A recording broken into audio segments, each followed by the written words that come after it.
Welcome to Three Sisters in Wigan for the second round of the British Drift Championship 2020.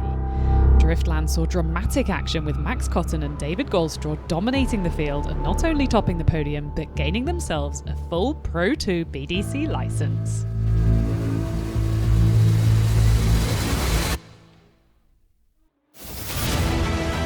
Will the former permit drivers dominate again, or will we see a shake-up of the championship? And some new faces on the rostrum.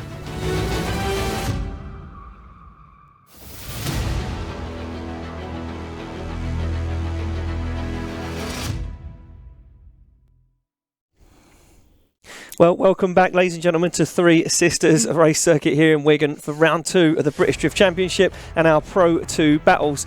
And a massive warm welcome to Tessa Whittock, Monsters Energy's very own. Oh, thank you very much, Ian. What a day it is so far. I mean, this is the first time for you doing commentary and you're literally having a really good day. Oh, it's amazing. It's so good. We've had such a giggle. Well, look, we're squeezing in all the action here at Wigan. Let's hope the battles are exciting as they were at Driftland, and the championship got off to a dramatic start. This is for a spot in the final. Fire through. Oh! Look at Dylan Kehoe all over the side of that IS200. David Goldstraw dropping a wheel. I said earlier, that little bit more power, it just seems to be driving away. 2 for Goldstraw and it's unanimous. Cotton back onto that perfect qualifying line Stuart. now. Max Cotton, as he puts foot to floor, he starts to drive away. From Max Huge Cotton. drive from Max. Back on the door, starts to push Weesh onto the wall across the line. Oh, look at this, straight away, Max Cotton, ladies and gentlemen, gets the win. Dylan Kehoe's car has suffered a minor inconvenience and unfortunately he won't be making it out, so Stuart Adsley, ladies and gentlemen, will be taking the third step on the podium. Reliability and knowledge of the track, consistency, and that has gotten there even under the radar. David Goldstraw, he didn't even get a permit, he got a wild card, but Max Cotton's been working behind the closed door. Whoa, and look at Max Cotton, right up into the smoke he goes. But look at the maturity from Max Cotton, he gives him the room to manoeuvre. Cotton to lead, Goldstraw to give chase. Cotton puts foot to floor and clouds out Goldstraw. Squeezes the throttle for the final time across the line. So there we go, third place goes to Stuart Adsley, second place goes to David Goldstraw, and first place on the podium goes to this man, Team Hard's very own Max Cotton. What a drive.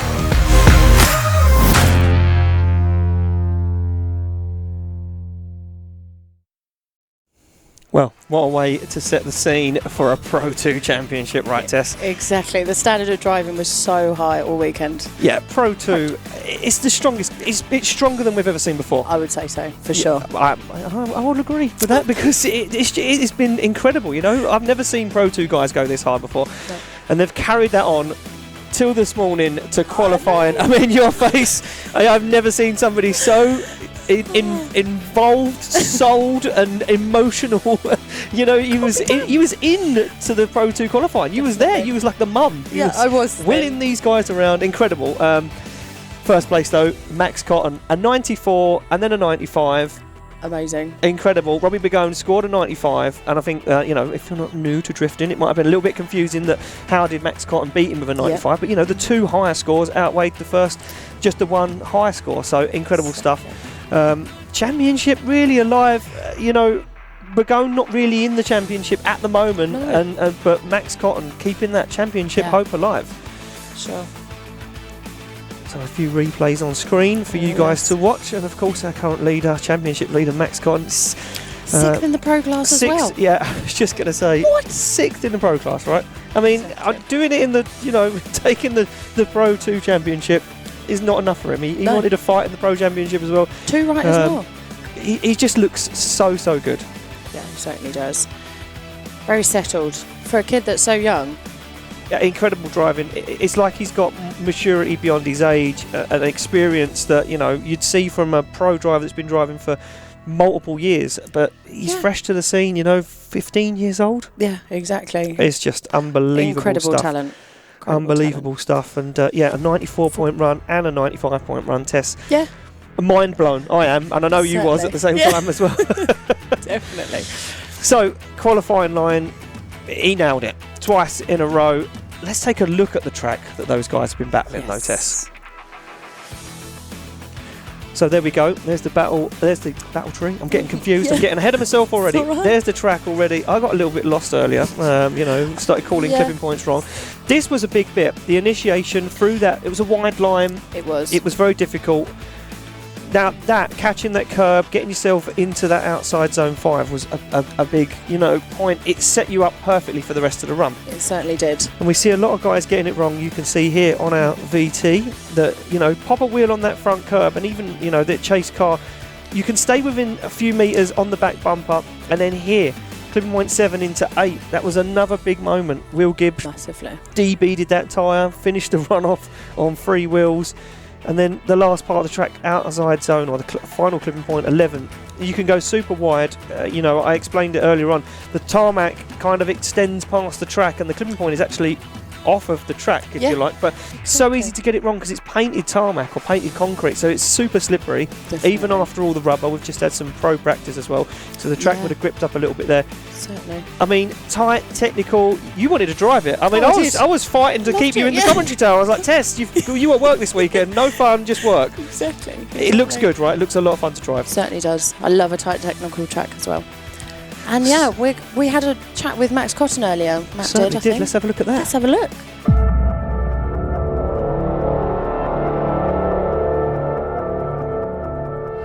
Really happy with how round 1 went, so hope this round I drive this track a lot, so should get a similar result, which would be great. To be honest, I had no sort of thoughts of how I'd be doing, but I'm really happy with how it's going, so hope I can stay in the standings where I am. Well, I think obviously with any qualifying run, there's always a chance to go a little bit more, so I'm just going to be pushing extra hard and trying to get a really good qualifying run. We managed to get a 92-point run at Driftland, so hopefully I can better that this round and get a really good score. With the car being one of the lightest, it doesn't actually need too much power with the LS V8. It's only running about 430 horsepower at the flywheel, so hopefully we should have the pace in. Since Driftland we made some setup changes to give us a little bit more grip, and we've got our Corbo seat in to keep me nice and safe.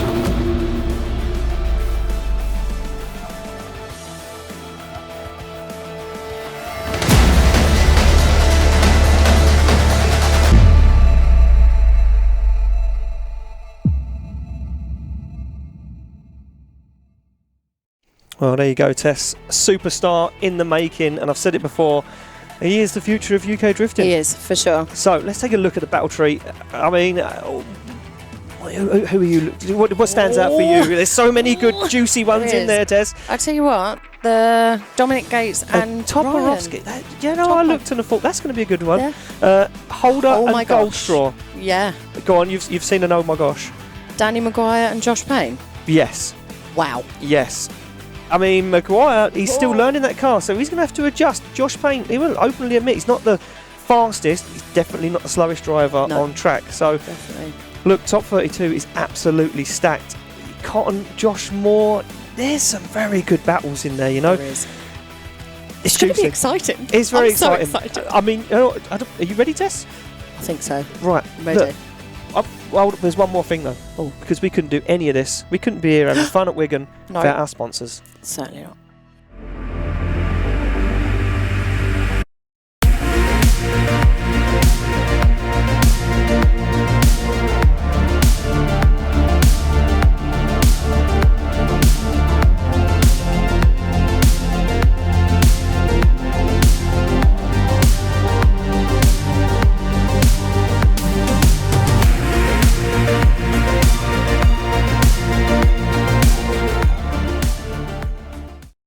Tarmac Sports.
drifting can be the most demanding motorsport in the world. My name is June Main. The high RPMs required to keep my tires spinning and rubber burning are brutal on engine oil. That's why Lucas Synthetic Oil Stabilizer was formulated for performance on the track and the highway. Lucas Synthetic Oil Stabilizer keeps my power on for split-second decisions, making every shift and turn count. When it comes to my engine and engine oil, I give it every advantage with Lucas Synthetic Oil Stabilizer.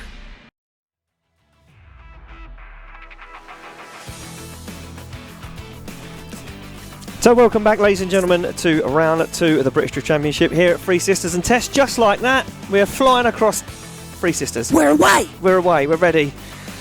Looking And forward to the battles. I mean, I've never sat with anyone that's so excited to see top 32 battles in my life. But it's good, you know, you're invested in the sport like I am. And exactly. Here we go, a very, very good battle to kick things off. And you know what? You'd count Josh Moore out of this in a normal day, but today is not any normal day. Exactly. Max Cotton, first place qualifier. He goes up against 32nd place qualifier Josh Moore. 400 horsepower, 300 horsepower, turbo versus naturally aspirated, budgets versus Westlakes. That could be the deciding factor for Josh Moore, but who knows? Well, we're on the line. I'm ready.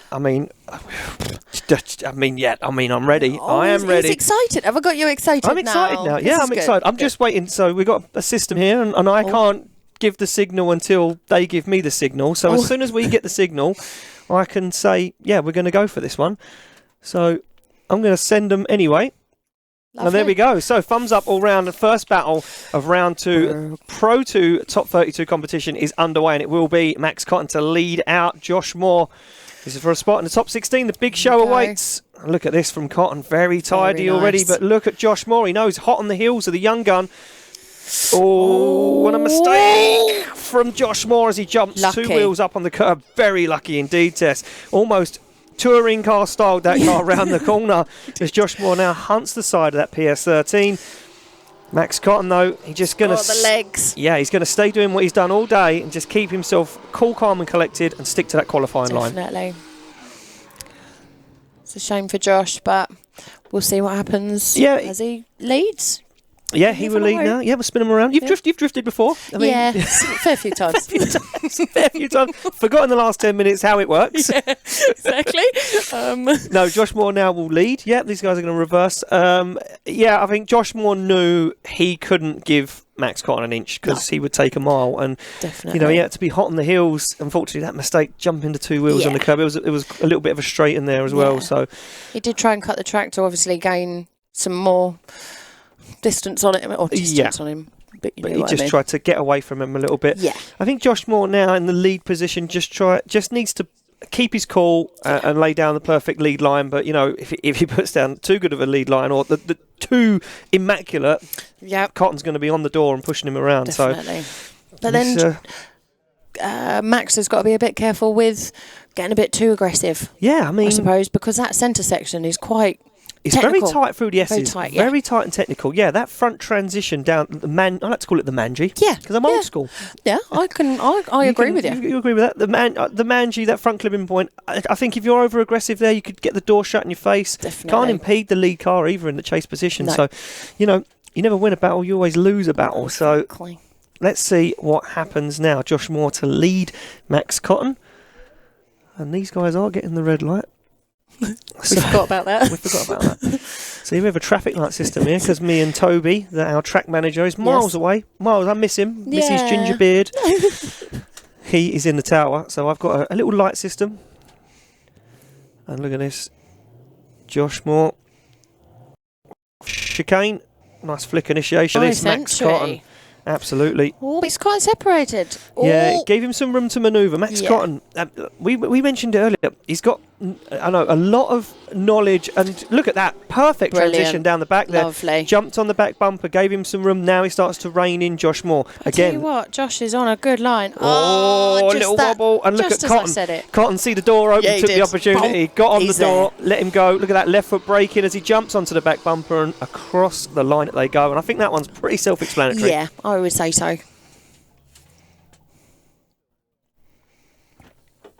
So, And they get these guys down to the back end of the circuit. That's where they will get their decision. Slide them left for Max Cotton, right for Josh Moore. 1 vote for Max Cotton. There we go. And we're going to make it unanimous, no doubt. Max Cotton gets the win and advances through top 32. No need to talk to the judges on that one. Pretty self-explanatory. Yeah, I would say so. A lot of mistakes creeping into Josh Moore's runs there. Definitely. So, back to the line. Matthew Holder to take on David Goldstraw. Now, we spoke about this battle. 1 UZ, 3 UZ. 270, 350. Goldstraw comes in here looking like the heavier hitter. Second place on the podium at Driftland.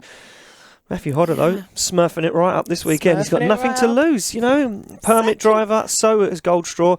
All the fun. And Matthew Holder said, can you do me a favour and do a shout out? Happy birthday to Papa Smurf. He's dad. Happy birthday to Papa Smurf. To Papa Smurf. Probably wasn't like that. No. It was Matt's idea anyway, so we'll let him get the telling off the line they go and down into initiation. Matthew Holder knows that Goldstraw. Oh, he's DB'd. Holder's DB'd. Can he stay in it? He's going to stay. He's going to try and hold on to this one. Can he keep? Oh, he goes way off circuit. Yeah, look, no grip. You know, that car firing sideways. That car firing sideways with no grip on that side. And Goldstraw been gifted 1 foot into the top 16 already. Yeah. I'm getting told off here as well now from Daryl Delivers. Oh, God, why? Because the Drift Smurf actually came from Daryl's. That was her brainchild. Then she said to me, do you want to have a use of it? You can hire it. And I said, I'll just use it. It's fine. Yeah. So, definitely. I'm sorry, Daryl, but... Sorry. Yeah, look at this. This is where it all went wrong for Matthew Holder. Look, Tesh, you know, you've battled before. You turn the grip up when it comes to battles. You're going to let those tyre pressures down. As soon as he initiated that tyre DB'd, he tried his best, but at this point, he's going uphill, so he's on throttle. He's bounced the curb and he's got no grip. One tyre is not going to slow that car down. No, definitely not. So, unfortunately for Matthew Holder, he's going to have to go back to the pits, get some tyres on the back of that car, or get a tyre on the back of that car. Yes. And then come back. I do believe we probably move on to the next battle and let that 5-minute rule start. So, Matthew Holder there, not getting off to a good start so far. No, it's a shame. And he looks stranded at the moment. Not sure. I think he might be. I think it's quite. Is it quite wet on there, or has he just dug himself? I mean, he's way deep into the dirt there. I mean, unfortunately, he needed a pair of Wellington boots to get that far in the mud. Oh dear. So we're just going to wait for our recovery to come and remove him from the circuit, and then we will move on with proceedings. Indeed. And just like that, so just so easy. You know, you go from qualifying, you qualify, you feel super confident. Battles, you kind of eye out your opponent, work out what they've got, and just as quick as that, it can all go wrong. Tess, you know, just a it's such a shame, but it happens. It happens in drifting, yeah. And you know, he knew the risks when he ran those tyre pressures that low, and he fired in. There we go. Our recovery man on track is going to remove the Smurf from the grass. Didn't they live in grass? Didn't they? Is that a thing? Possibly. Do they live in at the bottom of the garden? Bottom of the garden, underground? I can't remember now. Oh, no, I'm getting old. It was many moons ago that I watched Smurfs. Possibly. What has it come to when we talk about Smurfs on the live stream? Yeah, look at that bouncing. Yeah. He did a fair good job to hold on to it up until that point as well. Yeah. I think he thought, oh, I've got grip on one side, and then just carried on. He transitioned and thought, this has gone really super slippery. Look at the way how aggressively the marshal took a step back there. I would as well. So, just in case. Matthew Holder sits stranded on the centre of the circuit. Just putting Colin the Cone back. Colin the Cone, is that his name? Well, I don't know. I just made that up. I'm guessing you did. Yeah. Colin's going to get a lot of abuse today, I can already tell. Or over the weekend. Poor lad. Poor lad. So let's just hope one thing, that it hasn't done any more damage to the car. That's what I was just thinking. He is way in the mud as well. I mean, wouldn't have said it's that deep out there. Look at all that grass he's ruined. Apparently, I'm being informed that Payne Nielsen actually came up with Colin the Cone, and you've just stolen it. Oh, I think I knew that actually. Oh, really? Yeah. Oh, okay. So you wasn't original material. Well, that's that was gutting. the IDC thing, wasn't it? I can't remember. I can't remember though. I can't remember. That was a long time ago. Yeah. That was a long time ago. So there we go, Matthew Holder off track. Now, and so we're going to send him back to the paddock, and he'll have to put a wheel on the back of that car. But let's just hope, though, that there isn't anything else damaged. Because, I mean, he went in the mud quite hard. Yeah, did he? Yeah, has he bent anything on the front? That's what the team and the pit crew are going to be looking at now. They're going to say, well... Because he went in sideways. Yeah, as well. Did he bend a steering arm or anything like that? And he's driving. He's going to take it off track. So this is when he'll know. He'll drive straight off and he'll quickly find out. So Matthew deciding to obviously drive offline. Mm-hmm. Not to get any dirt or anything. Look at the scuff in the tarmac. Wow. That's how long he skated for on the rim. Oh yeah, you can see where it just digs in. It dug in. Oh, it looks like he's bent something. Yeah. Potentially the back end of that doesn't look great. 100%. It's towing in quite a tad, but I don't know. I could be wrong. It could be set up. Oh no, it might just be the wheel. It might just be and the angle. The angle of the dangle. Yeah, that's it. So quite a lot of mud, a little bit of work for the crew to do, and they're sending him back to the pits. We're going to move it along to the next battle of our top 32. The pits are buzzing with excitement. So up next, Dominic Gates, Ryan Toporowski. That one stood out for us. Oh, I'm excited. Should be good. Topo hasn't got as much seat time under his belt at the moment. No. Gates has, but Gates has been a little bit on the edge. So there we go. Let's have a look at the stats. 1JZ versus 2JZ. 700 horsepower, pretty much equal. Both of them keeping their weight a secret. I know how they feel, lads. I do the same. I don't tell anyone my weight. S13 versus S15. I mean, pound for pound, the cars are the same. Yeah. Both on semi-slick tyres. Yeah. Both been looking strong. Topo, for me, comes in here with a little less experience. Yeah. But Gates, he's not looking rock solid. No, I'm going to say it. I don't know whether he pulls out the bag. Missus might beat me up. But I'm just going to put it out there. He's not been looking rock solid today. You know, the gear change earlier on. He beat the steering wheel up inside the car. You see the frustration. It's just not been solid. No. So let's see what he can do off the line. Dominic Gates will lead out Ryan Toporowski for a spot in the top 16. And as Topo said to me at Driftland, he's just happy to qualify and enjoying the show. So a little bit of room opens up there. Topo gets left sleeping on initiation. Yeah, but where are you? Hello, wakey wakey. Can he pick up the pace? As Dominic Gates now looks like he's going to prove me wrong. Found his form, knows his mistakes. Very shallow. He's driving away with this one, finds the limits of the track. Definitely. Comes down into Luna, looking to pick up outside zone 9. Very tidy job, and Toporowski now shortcutting the circuit, trying to gain any form of proximity. As Gates takes it across the line. Topo underestimated that one. Massively. I don't think he thought that Gates was that fast. I don't think he was ready. No, I don't think he was. I don't think he did think he was ready, and I think he didn't think Gates was going to be that quick. No. So let's take a look at the replay. It all went wrong from the initiation. Topo should have jumped onto the back bumper straight away, but he didn't. He gave him a little bit of room. As you said, it's the experience, isn't it? Yeah, I think that's going to be, the wholehearted part of this, unfortunately. I mean, the experience is going to outweigh a bit of wobbliness here and there. But Dominic Gates, nevertheless, if he would have done that in qualifying, I think that would have been way up there. Definitely. Because he literally, on that outer clip 8, he found the edge of the track. Yeah. The edge of the track. So he did. Smooth, fast, very technical, nice drive from Dominic Gates, and Topo in the background just doing his thing, but no answers, unfortunately. Zero proximity, yeah. So we swapped them around. Here we go for the second half of the run.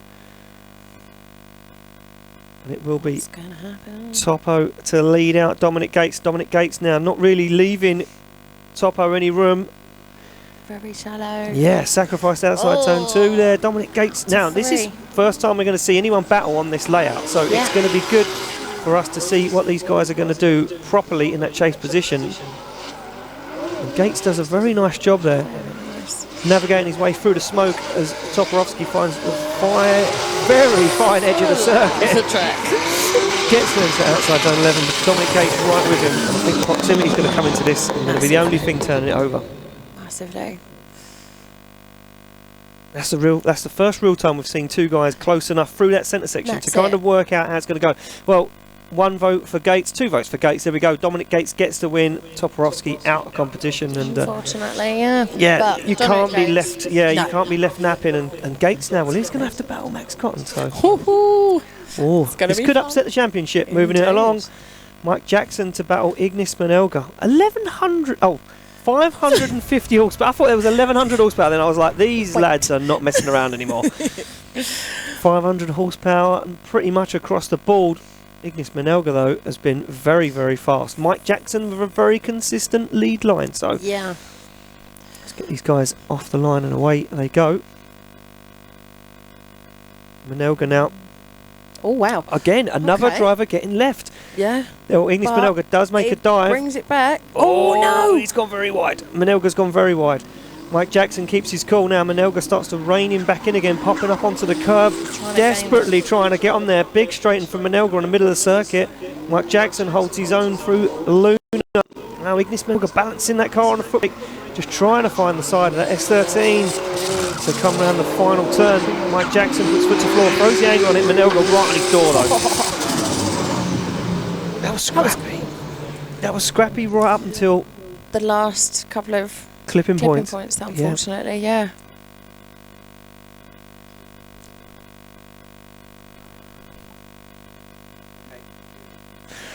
So yeah, judges just reminding me that guys were told to leave a little bit of room through 2, 3 and 4, but not on the initiation like that. You know, you would expect to see a dive up into the door, onto the back bumper through initiation, then leave some room. And Ignis Manilga really, at this point, I mean, he's desperate, because you can see there's a big straighten coming up. Look at this from Manilga. Whoa. Drives, reinitiates on the handbrake as well. That's a big sign that he was getting things wrong. So swapped him around. Manilga to lead Mike Jackson to give chase. And Mike Jackson not going to get caught sleeping. But again, I don't know if it's the camera angle. Tentative, like. Or is it just the way these guys are going? Mike Jackson now looking scrappy in that chase position. Manilga, he's up onto the curb. Oh, he was lucky there. Just keeps it together as Ignis Manilga seems to be falling apart ever so slightly in this lead position. Mike Jackson holding his own. Needs to find the door though, needs to find some proximity. Ignis Manilga looks for that outside zone. He starts to drive away with this one, and proximity again going to come into this. They take it across the line. That was a strange battle. Yeah. That was a very strange battle. Does judges seem to have a decision for this one though? Mike Jackson on the left, Ignis Manilga on the right. Oh, they're going to see a replay, I think. Yeah. That's a difficult one for the judges, I reckon. It's just this is really weird for me on the initiation though, because I don't know if it's our camera angle or just the way it looks, but these guys seem to be giving it. No, they seem to be giving everyone a lot of room on initiation. Yeah. Is it because they're getting left behind, like the lead driver taking off and the chase driver not ready for it? I don't know. I'm not quite sure. I don't know if the chase driver is, for some reason, giving the lead driver more room and not jumping straight onto the back bumper, because into that initiation, I know, as you know, Simon Perry's saying they need to give the lead car some room between 2, 3 and 4. Get through the S's, get a transition done, then start reining the driver in and make a big dive on outside zone 8. Not sure what's going on in the initiation. Not sure. So slide them left for Jackson, right for Manilga. And Ignis Manilga gets the win and advances through to top 16. Yeah, again, proximity. And the lead was absolutely dialed for Manilga. And he took off, didn't he? There was no proximity from Mike, unfortunately. So top 16 starting to stack up now with some pretty good contenders as we start to lose. So we're going to throw it over to Simon Perry. He wants to talk about this one. So Simon, over to you. Yeah, we were watching the initiations. We were unsure whether it was a little bit of sandbagging on Elga's lead line. But the main thing we were looking for there is they were both told in the briefing, or everybody was told in the briefing, to not go too aggressive between 1, 2 and 3. But that didn't mean leave sort of 2, 3 car lengths. It was a case of, leave half a car so you don't get caught. Now, we were looking to make sure the lead for lead and the chase for chase. Obviously, Elga did a better chase run, and his lead line was a lot better, which is why he took the win. But we were also looking from the start line then right up to 1 to 4 of who was sort of doing what, because there was a bit of a strange initiation at one point. So that was the reason why his explanation, just to let you know where we're thinking. But obviously Elga took the win in the end. So there we go. Thank you, Simon. Yeah, so, I mean, yeah, these guys have been told to leave some room, but not tons of room that the lead car drives away. So, yeah, I think these guys, it's difficult, you know, it's difficult for these guys to kind of understand. But listen, hopefully these guys are going to get into it and they're going to know what's going on. So, back to the line, back to the second half of the run. Goldstraw now to lead Matthew Holder to give chase. And, you know, I mean, it's all to play for. Matthew Holder, though, is really going to need David Goldstraw to fall off track. Well, yeah. Actually, or spin. Sorry. Yeah, but who knows? right. We've seen it in the past, and then it could be one more time. Who knows? They come round. Matthew Holder, though, gives him some room, but not as much room. Nice initiation from both those guys. They come round. David Goldstraw looking good in that lead position. Now Matthew Holder starts to rein him in, but does give him the room to manoeuvre. Matthew Holder putting up a fight now. Oh! David Goldstraw.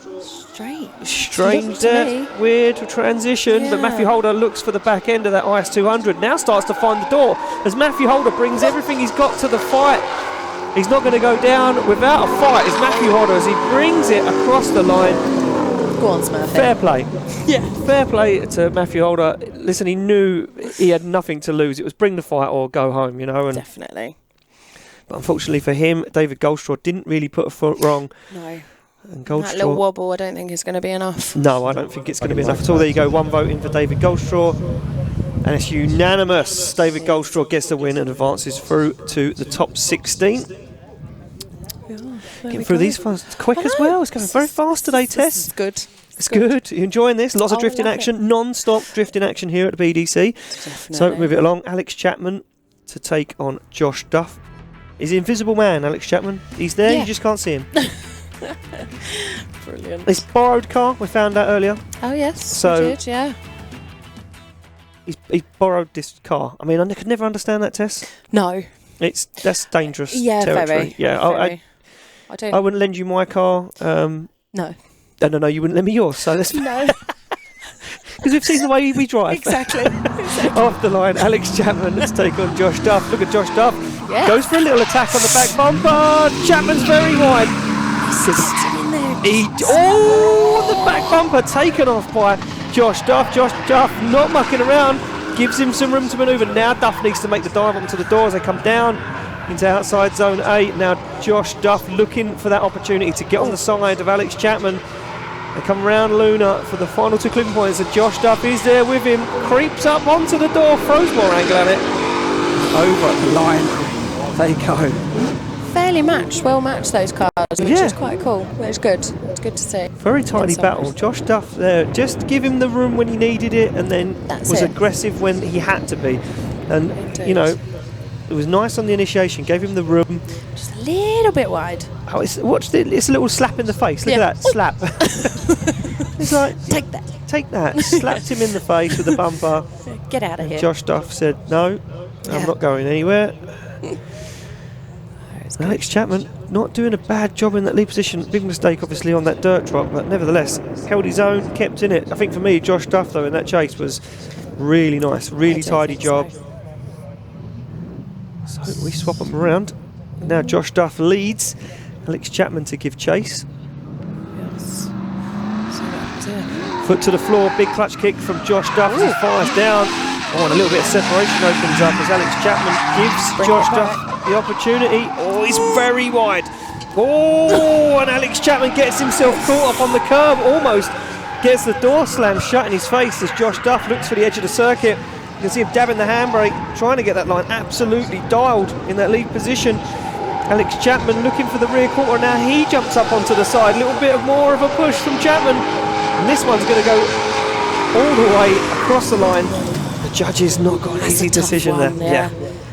And it's only the top 32. Only the top 32, yeah. Only the top 32. And things are only going to get better. These guys get more and more runs in at this track. They're going to get faster and harder. Judge's decision, left for Chapman, right for Josh Duff. I could see this going one more time. Just putting it all out there. And they want to see a replay.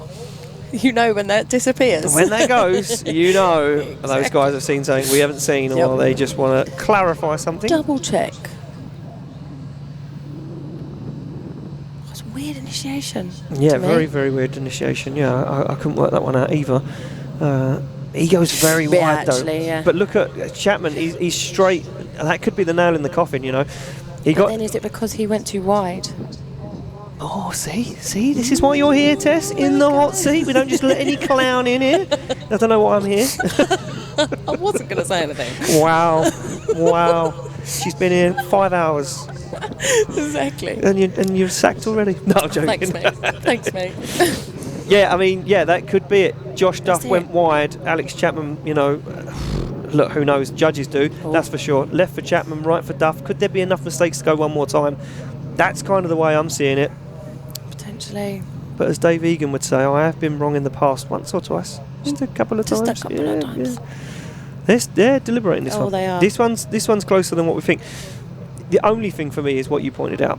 Yeah. It was Duff going wide and kind of Chapman trying to sneak up the inside, which is what Simon Perry just said to me over the headset. He didn't want to see. There we go. 1 vote for Chapman, though. Ooh.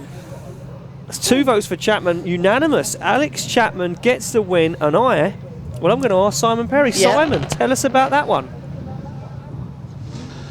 Okay. It was basically down to the initiation. The lead for lead was very good. The initiation from the lead car on the second run, he was wide, obviously, as he came past 3. The chase car had nowhere to go. However, the chase car did cut at 2. We were obviously adamant that it was his fault and deemed that his fault, but the rest of the run, he didn't cut the track to catch him, and his proximity was a lot better. Thank you very much, Simon, and I just think I've been replaced by Tess. Thanks. No, never. No. I could never do that. I could never do that. Jesus. But there we go, and that's why you're here, Tess. Keen eye, good. Have a little look. You know what you're talking about. Sort of. You know much more than me. Back to the track action, though. Exactly. Well, we pulled this one out the bag earlier. I'm excited. Danny McGuire's take on Josh Payne. They're off the line. And he's got to stay with him. I mean, Josh Payne really needs to fire it in. Danny McGuire, huge initiation. He's going to be looking to get on the podium. Very nice initiation. Josh Payne, though, look, no messing around. He might have the lower horsepower car, but he brings the fight. Josh Payne on the back bumper of that S15. Come through the centre circuit, big straighten for Payne as they fire down into outside zone 8. And look at Josh Payne, he's still there. Goes for a big attack on the door. Josh Payne, a big attack on the side of Danny McGuire's S15. McGuire smokes him out as he puts a hammer down and drives away as Payne goes off into the grass in the distance. I think he got caught up by the smoke, but I have to say that was pretty spectacular from very Josh. Good. Very, very good stuff. The dive. Yeah, the dive's awesome. The initiation, though, for Danny McGuire was just, look at this, smoke at the tyres, no messing around. I would say that was a bit scrappy from Danny in the lead line. Yeah, let's just take a little look. I mean, I get excited in the moment and you know and call it how I see it. Was it that scrappy? Yeah, he was kind of shallow. Did that mess up the transition for Josh Payne there? He dialed big angle on there. Danny McGuire, he kind of he slaughtered himself there a little bit because he dialed the angle on the car slowed down. It let Josh make a dive off onto the door. Josh did go very wide though on outside zone 11 or clipping point 11. Sorry. Well, there's still one half of this battle left to decide. Now Danny McGuire has to chase, I would say a slower car, but I'd be lying. Yeah, exactly. Because Josh Payne isn't slow, but we can see our start line man down there talking to one of the drivers. I do believe he's talking to Josh. Oh, so he's having a look at the front wheel. Do we need a 5-minute rule? Potentially. There's Josh Payne and Danny McGuire sit on the line. So, we're to find out. As soon as we find out, we'll let you know. Definitely.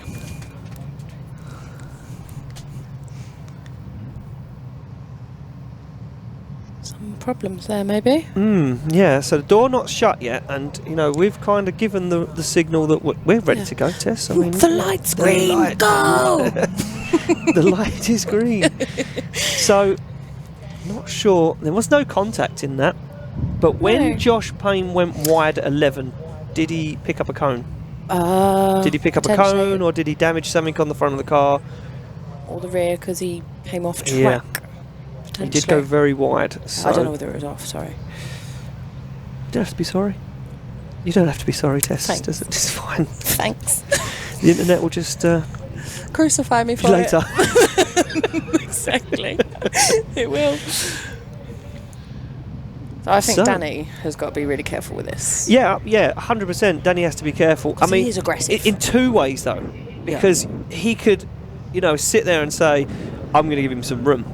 Yeah. I'm going to let Josh do his thing. I don't think you can let Josh do his thing because I think he will drive away and leave you standing. And I know Danny's got all the power in the world underneath the bonnet, but still kind of hard to catch someone. A lower powered car with quite a lot of grip set dialed into it. So there's two ways you need to. You can't let him get away, but yet you can't be over aggressive. You're going to have to be very, very cool and collected and just play the game.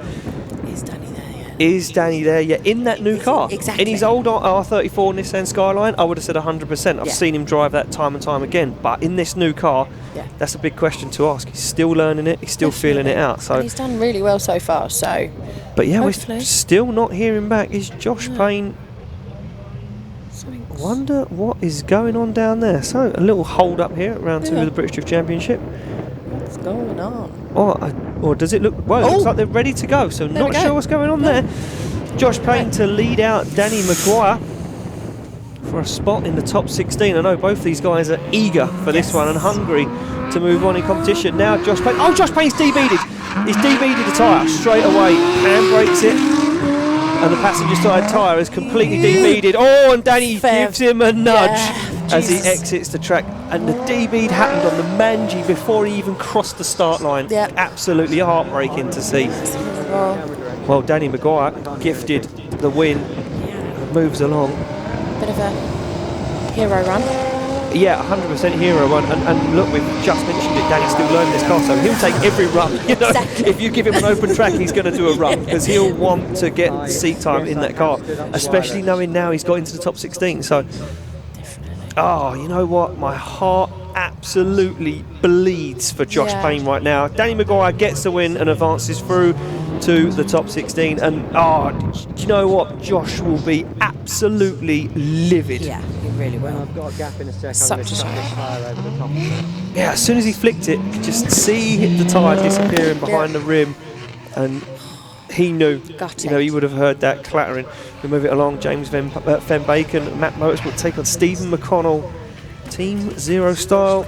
Well, there's a big power difference here. There is. A huge power difference. Who's not happy? Stephen. No, he's not happy with. Obviously, he welded his subframe. Yep. And unfortunately, he's not just feeling it. Things not right. aren't right. Oh. He's saying so.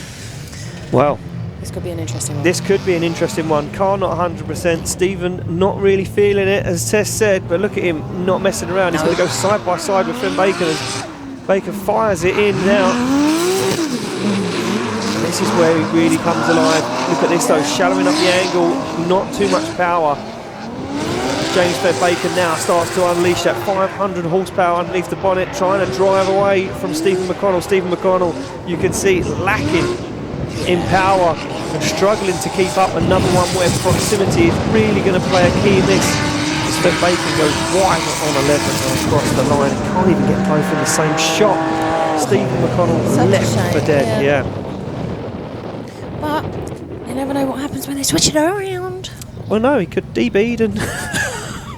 it just is as quick as that. Exactly. That is the thing, it's as quick as that. You could almost say, oh, he's won this. And then, before you know it, fate turns its hand and everything changes. Yep. So those guys get ushered back to the start line. And now James Van Bacon will chase out Stephen McConnell. Stephen McConnell, he's got a lot of experience. Yeah. He's been behind the wheel with his car a lot. So even though he's not really feeling it, and maybe the car's not 100%, still feel he's going to keep his cool and do what he's got to do. James Van Bacon, on the other hand, we've not seen a lot of chase action from him. He's giving him some room to manoeuvre. Nice initiation from both these guys. You see a little adjustment. Yeah, that just gave Bacon the room to jump up on the door. Now he needs to be careful that he doesn't force too hard. Wheels up on the curb. Van Bacon goes wide. Well, he's going to go on the dirt there. Now Van Bacon starts to play with Stephen McConnell. He knows he's got him. He's like a cat with a mouse right now as James Van Bacon locks up the front wheels, jumps onto the side, finds the rear bumper of that E36 BMW. James Baker pushes Stephen McConnell across the finish line. That's what Stephen was saying as well. He's having trouble with his NOS and getting into third, and it's just a hit and miss whether he actually gets into third. So, and he said the only thing that's saving him is they've fixed the NOS, and that's what's getting him round Luna. Wow, and there you go, unanimous. James Bacon gets the win. Bless. You know, do you know what? I call that when one of those days happens for Steve McConnell. I should have stayed in bed. Oh yeah. That is I should have stayed in bed day. So Steve McConnell unfortunately is knocked out of competition. Yeah, the car not 100%. You know, it kind of all went wrong for him this weekend. But nevertheless, he did get himself in competition. Did get a few points on the board. Yep. Fenn Bacon moves on to the top 16. Move it along now. Stuart Adsley and Ashley Jones. Well. Adsley, third place on the podium at Driftland. Local track, he knew it like the back of his hand. 370 horsepower to take on 550 horsepower. Budget tyres to take on extreme semi-slicks. Well, this one is all to play for. Going for the jump, good lad. He certainly is. Stuart Adsley knows he can't mess around. And again, this one can come down to experience, though. Big flick in for Stuart Adsley. Shallows up massively, sacrifices that outside line. As Ash Jones gives him some room to manoeuvre. Now Adsley starts to find his form, starts to find the pace.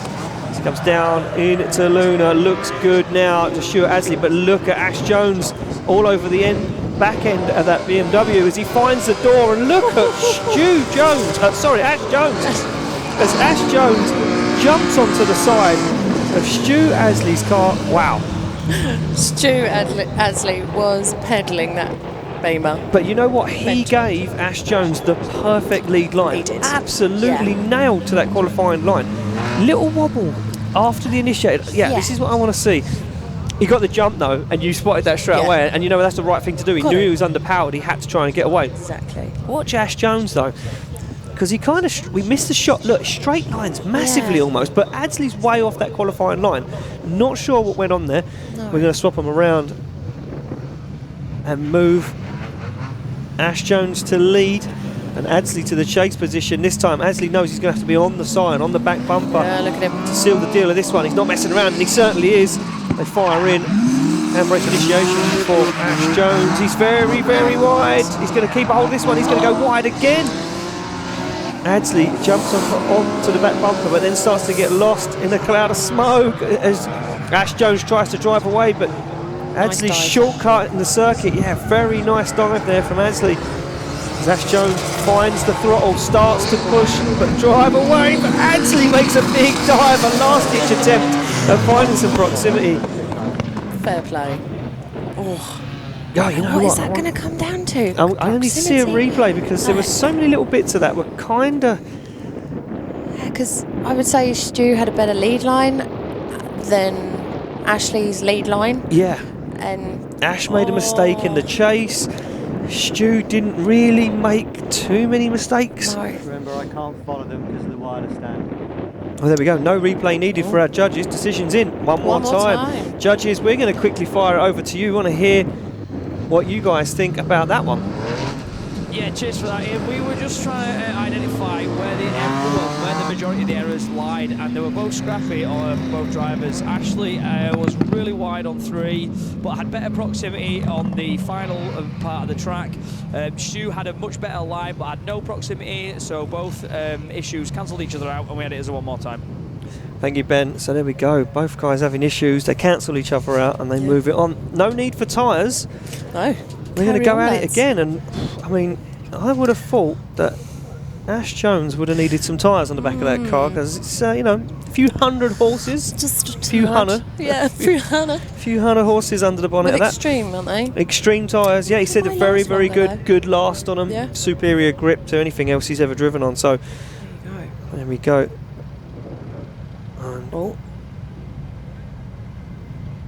Wonder if there is an issue with Ash's car. He called over our start line marshal. So just trying to find out. See, if it was me, I would really want to lower my tyre pressures a little. Well, they're giving a thumbs up. They're ready to go. Yeah, I mean, they're going to go for it. Oh, and Tess is disapproving. A wheel off the tarmac for Stuart Adsley there. He was so fast, pushing it off, trying to get away. Oh, and a wheel drop, and he makes the same mistake again. Ash Jones makes the same mistake again. Straightens after the initiation. Looks for the rear end of that E36 Touring now as Adsley puts foot to floor. Again, perfect lead line. Wow, how did he hold it on the tarmac? I will never know. Jones makes a big dive, trying to avoid contact, steps on the accelerator, and they are side by side, door to door, as Ash Jones pushes his bumper up onto the side and contacts across the line. Wow. Oh, aggression. They're aggressive. That They're was hungry really good. for it now. Really good. Well, it could be interesting on this one.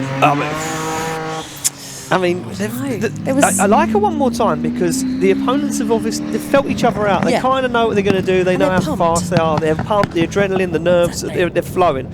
So I always feel you get a really good battle on a one more time. Sometimes it's really scrappy and these guys just really hammer it out. But other times, it's clean and you get such a nicer battle, easier way to split them. Definitely. And I think, apart from that mistake from Ash Jones after the initiation. Yeah, slight wheel drop there. Yeah.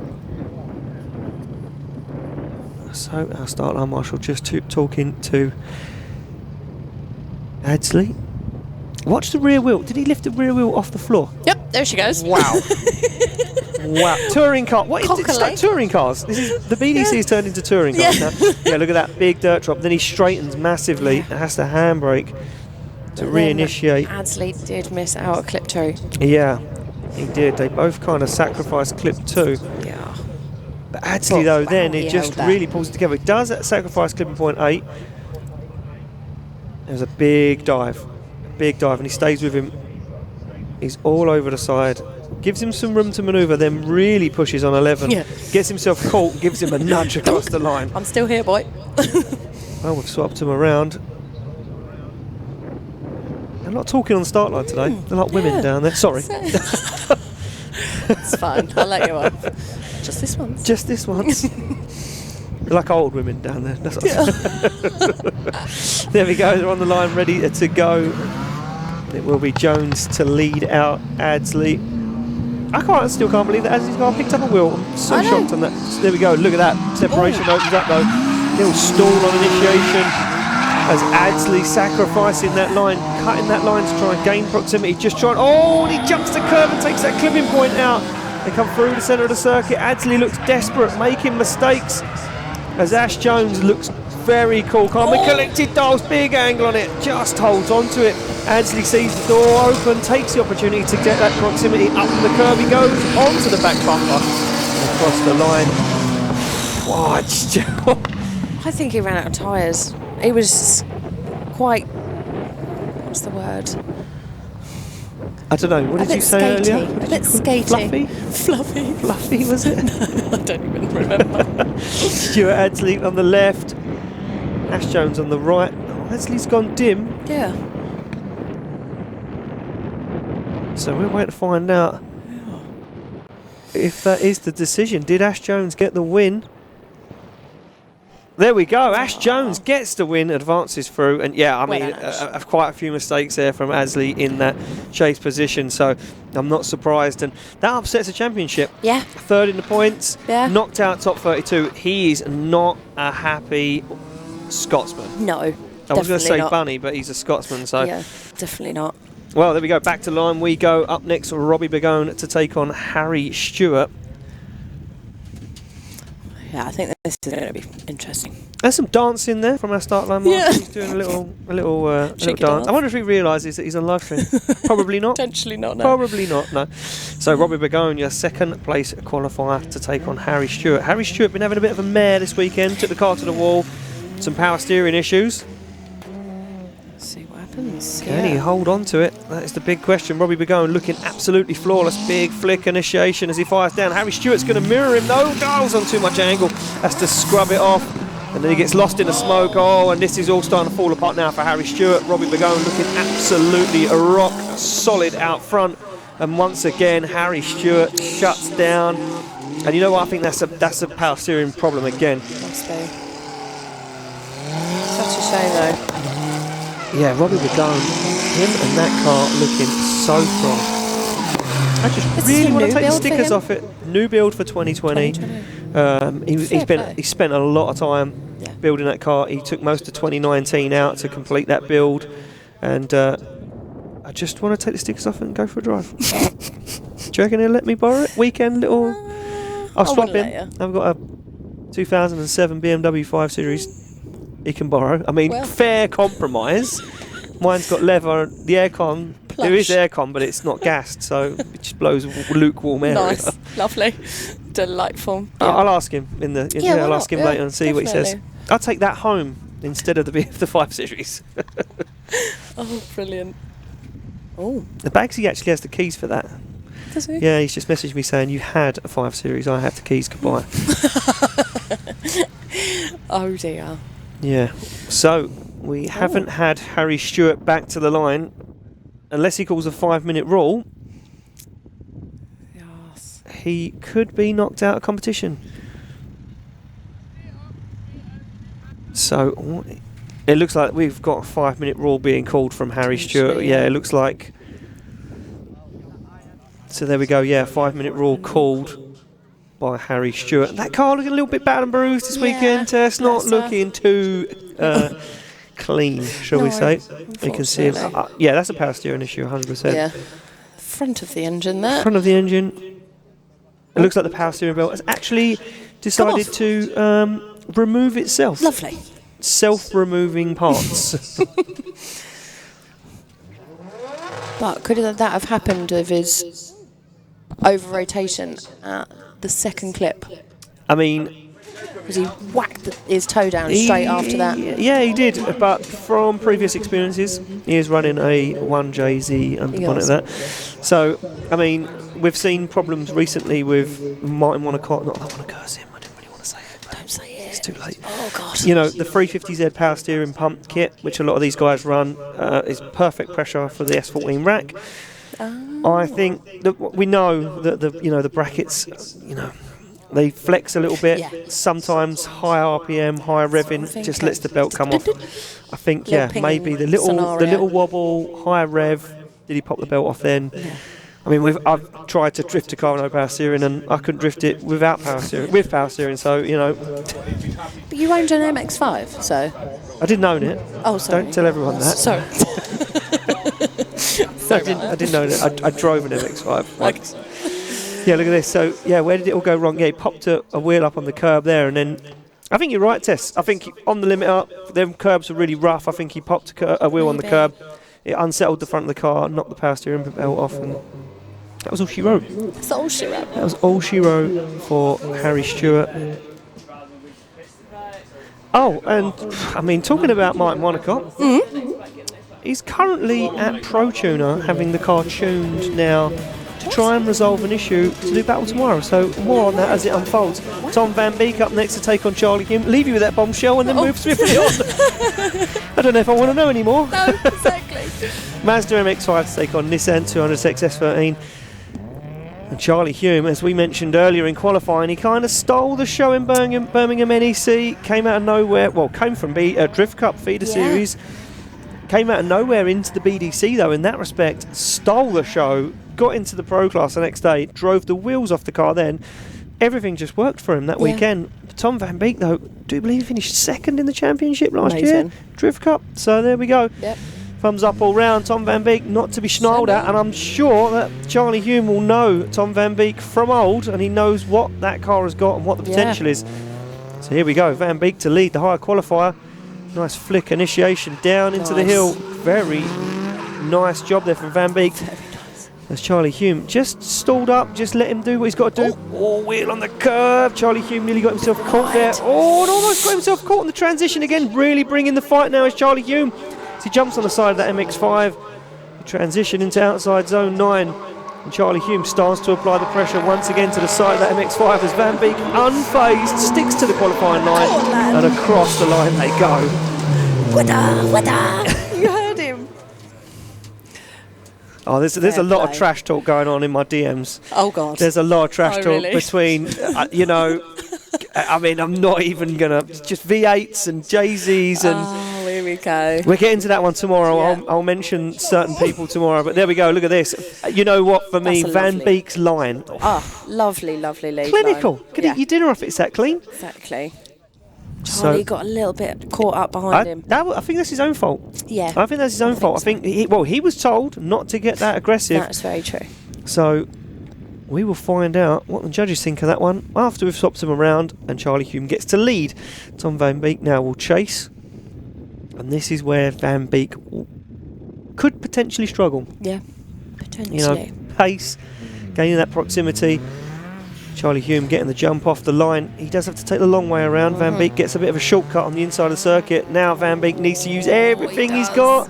Oh, and he's going for a flick initiation. That's going to hurt him. That's going to massively hurt him. But Charlie Hume way off that qualifying line. He's going to go very deep. Very deep. How does Charlie Hume hold on to that one? As Tom Van Beek sticks to that qualifying line, trying to find the side of Charlie Hume's S13. No such luck yet, though. He looked down into outside zone 9. Yeah, starts to regain a little bit of proximity. You can see him shallowing up the angle massively as Tess will from across the room. Bless him.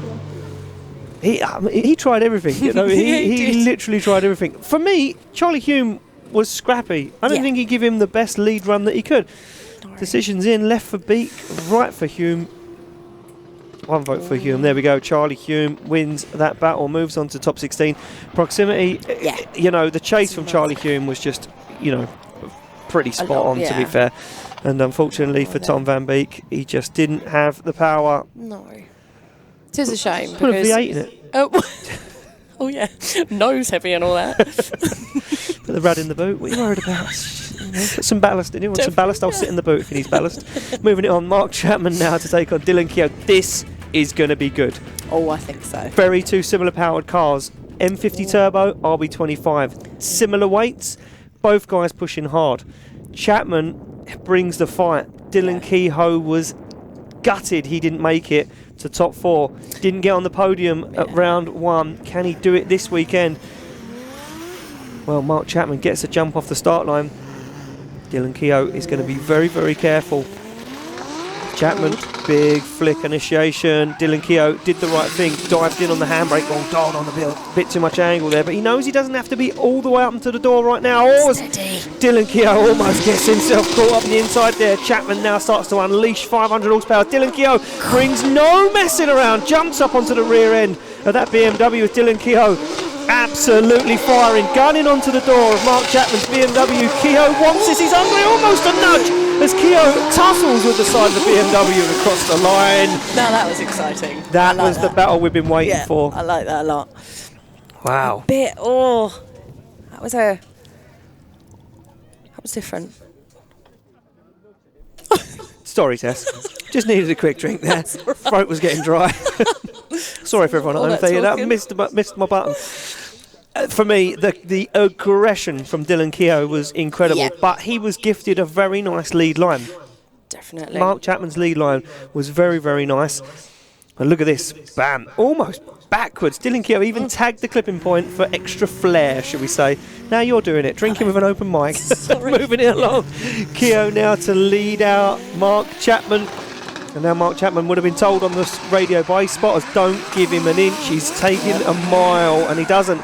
Gives him some room to manoeuvre as Mark Chapman waits to make the perfect dive. Almost catches the back end of that S14. Dylan Kehoe squeezes the throttle, trying to drive away. Just keeps that S14 on track as Chapman needs to make a big dive. Wheels up on the inside of the curb. Chapman falling apart ever so slightly. Chapman needs to find the side of that S14 as Kehoe puts hammer down and drives away. Now then. To say Kehoe had it for me. Yeah, I mean, Dylan Kehoe was flying. Look at that. Decisions in. Slide him left for Chapman, right for Dylan. And there we go. Dylan Kehoe gets the win and advances through. Clear to see. Proximity. Really good battle, the lead was clean. The lead was fast. The proximity that he brought in that was incredible. Fingers crossed, everyone here in Wigan and everyone at home watching, Dylan Kehoe's car works and gets him into the final because he's deadly. Definitely. Moving it straight on. I love that car. Oh, I love that car. Dan Tyler to take on Chrissy Naylan. So Dan Tyler trying a very aggressive second qualifying run, kind of Irish style of driving, very Dwayne McKeever-esque. It was. Dwayne McKeever-esque. It was, yeah. That's a very refined taste. Definitely. So off the line they go. And look at that, Dan Tyler not messing around. No. Chrissy Naylan kind of wondered what the hell was going on there as Dan Tyler squeezes the throttle. Chrissy Naylan needs to pull his socks up on this one. Fair play. They're not messing around now as we get deep into top 32. Chrissy Naylan gets himself caught up on the inside. Shouldn't have brought the fight to that point, but Dan Tyler, scrappy, fires that car very, very wide. Team locked and loaded. As Dan Tyler gets to the edge of the circuit, Chrissy Naylan, just watching his car, seems to be washing and wandering away over the track. Looks very hard as he brings it to the back end of the S14. It's just at the end there, jumped onto it. But yeah, that was exciting from Dan, definitely. Yeah, very really aggressive. Super aggressive lead. Love that jump off the line. Yeah. Chrissy Naylan's car kind of did some weird stuff for me. Look at this. Comes in, dials it on too much, gets himself caught up on the inside. Almost a big mistake there from Chrissy Naylan. Dan Tyler, though, on the wrong part of the circuit there. Actually, holds it together. But watch Chrissy Naylan's car. Gets it. Or did he just get lost smoke ever so slightly? As he comes round here, Dan Tyler, see it? It kind of washed a little bit, and then it did it again. Swapped him around. Chrissy Naylan now to lead. Dan Tyler not letting Naylan get away. Tyler needs to be careful not to make a mistake. They both flick at the same time down into that outside picking point one. Oh, very nice from Dan Tyler. Tries to squeeze up the inside. He does pull it off. Chrissy Naylan giving him a very nice lead line though through the centre of the circuit. Almost backwards with a wheel wobble. As Chrissy Naylan holds it together, Tyler gives him some room. Now jumps up onto the side, looks for the back bumper. In the smoke goes Tyler, but he's getting lost. Dan Tyler getting lost, throws the car at it. But too much. See, I think that was Chris. I don't know. Lead was, I think, better. I think it was a lot better. Yeah. I think Chrissy Naylan's lead was a lot better. Dan Tyler threw a lot at it at the end there, and I don't know if it was enough. No. Well, there we go. Decision is in. Could we see these guys go again? Or did the judges see enough to put one of these guys through to the top 16? Deliberations, yeah. I'm not sure. That was an exciting battle. I like that one. It was. It was good, actually. Oh, there you go. One more you called time. it. Kind of called that one. I kind of thought them. You know, we're going to fire it back to the judges real quick. Judges, tell us about that one. Really solid lead runs from both drivers. There were a couple of errors from Chrissy on kind of clips 2 to 3, all out of shape, but they made it strong on the back end of the track, and then had a really solid lead run then, and we changed it around. It was half of a point difference between the two, and it went one more time. Half of a point difference. There we go. Do you know what that's like? That's like getting your lottery tickets and it being a 31 and you had a 30, a 26 and you had a 25. That's how close it was for one of those guys. Yeah.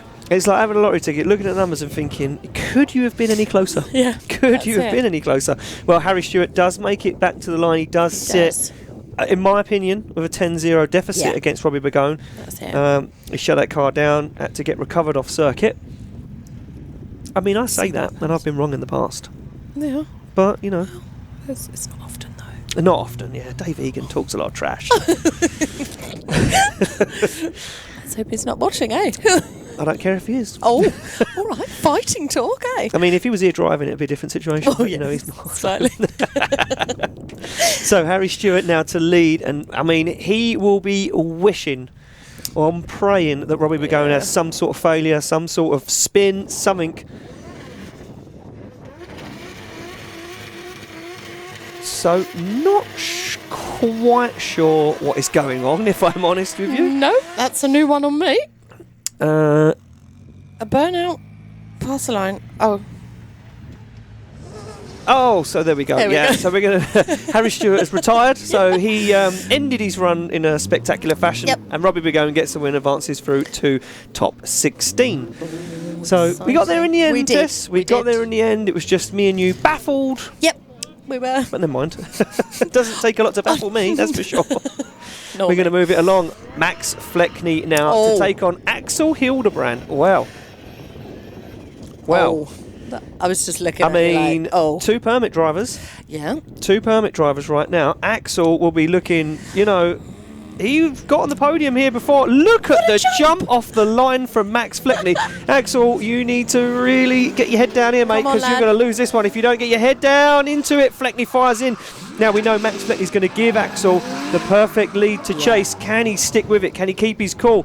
Or has he gripped that car up miles too much? As Axel almost makes contact with the back end of that K70. They come through the centre of the circuit. Axel just keeps it going. Almost straightens. Now dives on the door. Axel bringing the proximity, bringing the fight. Jumps up onto the side. Big clutch kick from Axel as he gets onto the back end of that little Toporowski. Final bend. Oh, what a big wash from Axel. What happened to his car? It was going so well.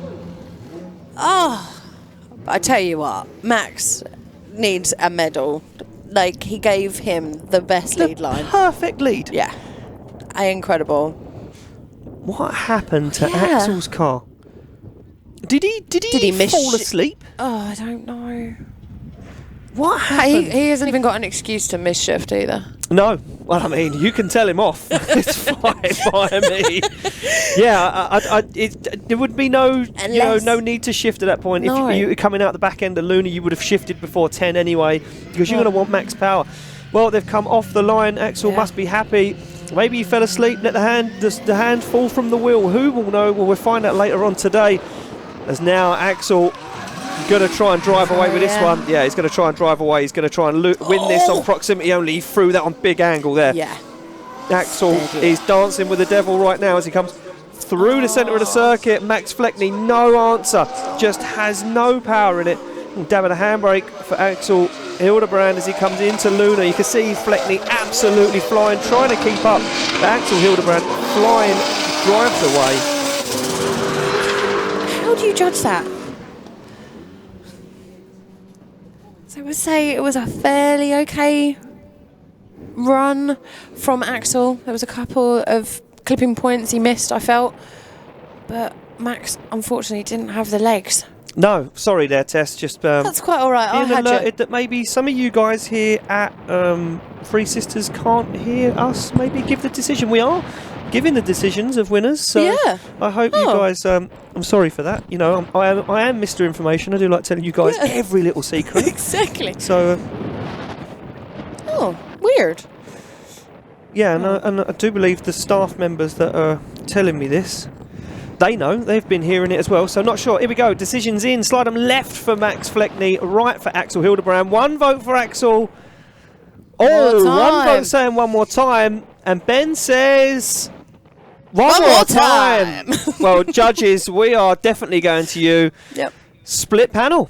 Yep, that's right, Ian. Split panel. Too many errors from Axel chase position. 3 really big errors, and then a massive one coming over from 10 to 11. And then we went that as a 6-4 chase. Then in the reverse, lead. In the reverse position, Axel had some errors, but the line from the chase driver pulled it back again to a 6-4. So it went one more time in favour. Thank you very much, Ben. Yeah, there we go. One more time, and yeah, they just need to kind of sort it out. That's basically, just sort it out. Yeah, sort it out, lads. Come on. Moving it along. Jay Wilding to take on Mark Brown. Super cool dude. Super cool dude. Car. Super cool car. What one? Both. Yeah. Well, Jay Weldon definitely. He's like rock star. Come. But the Subaru is so different, so unique as such. Yeah. Yeah. And he can pedal it very well. He can pedal it very well. I just believe nerves get to a little bit to Mark Brown. And I have been alerted to some more drama in the Brown camp. Oh. Apparently, and I know that his wife will back me up, Melanie, that she actually hasn't got a garden fence at the moment because he's been spending too much time building his car. So if Mark could spend some quality time at home building your fence, that would be much appreciated by your wife. Max, Mark Brown fires in though. Jay Wilding super wide on that initiation now. Jay Wilding really comes alive in battles, but he almost over-rotates. Jay Wilding needs to tame it down 10%.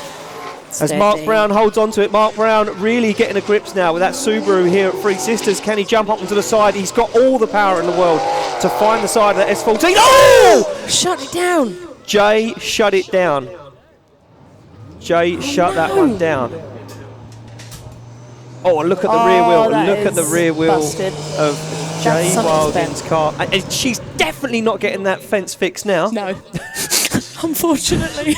You look at that. Look at the suspension damage on Jay Wilding's car. What damage did it do to the Subaru, though? That's what we kind of want. Oh, it's the door. It was the door more than anything. So, I don't know. It looks like it's running a bit more camber on the front now.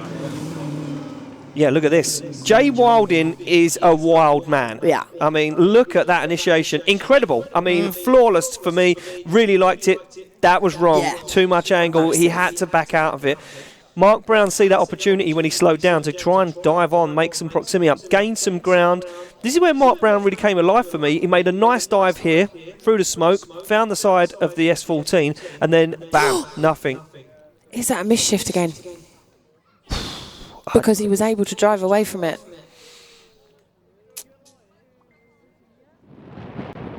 I'm not sure. So, well, you can see our flag marshal down there, Matthew Speak. He is giving our decisions out, and he's also down the back end of the circuit there, flagging these guys. So we are hearing news that Jay Wilding's called her one more time. So you could be right, Tess. You could be right.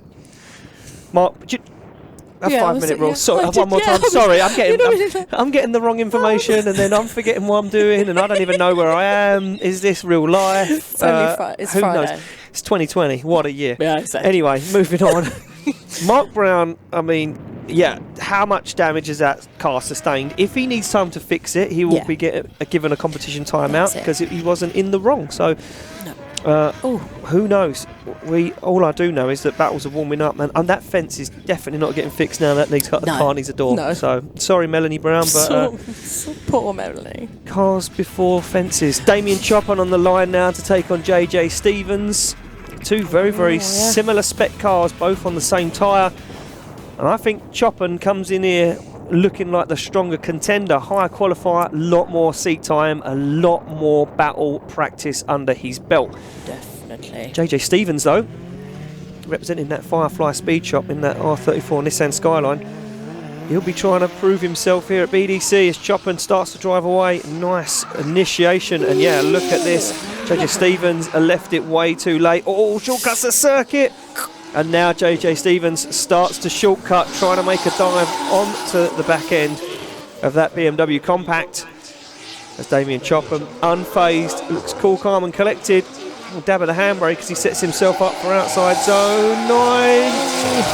I didn't think he was going to make that. I didn't think he was going to make that either, Tess. Very, very wide as JJ Stevens jumps onto the back bumper across the line.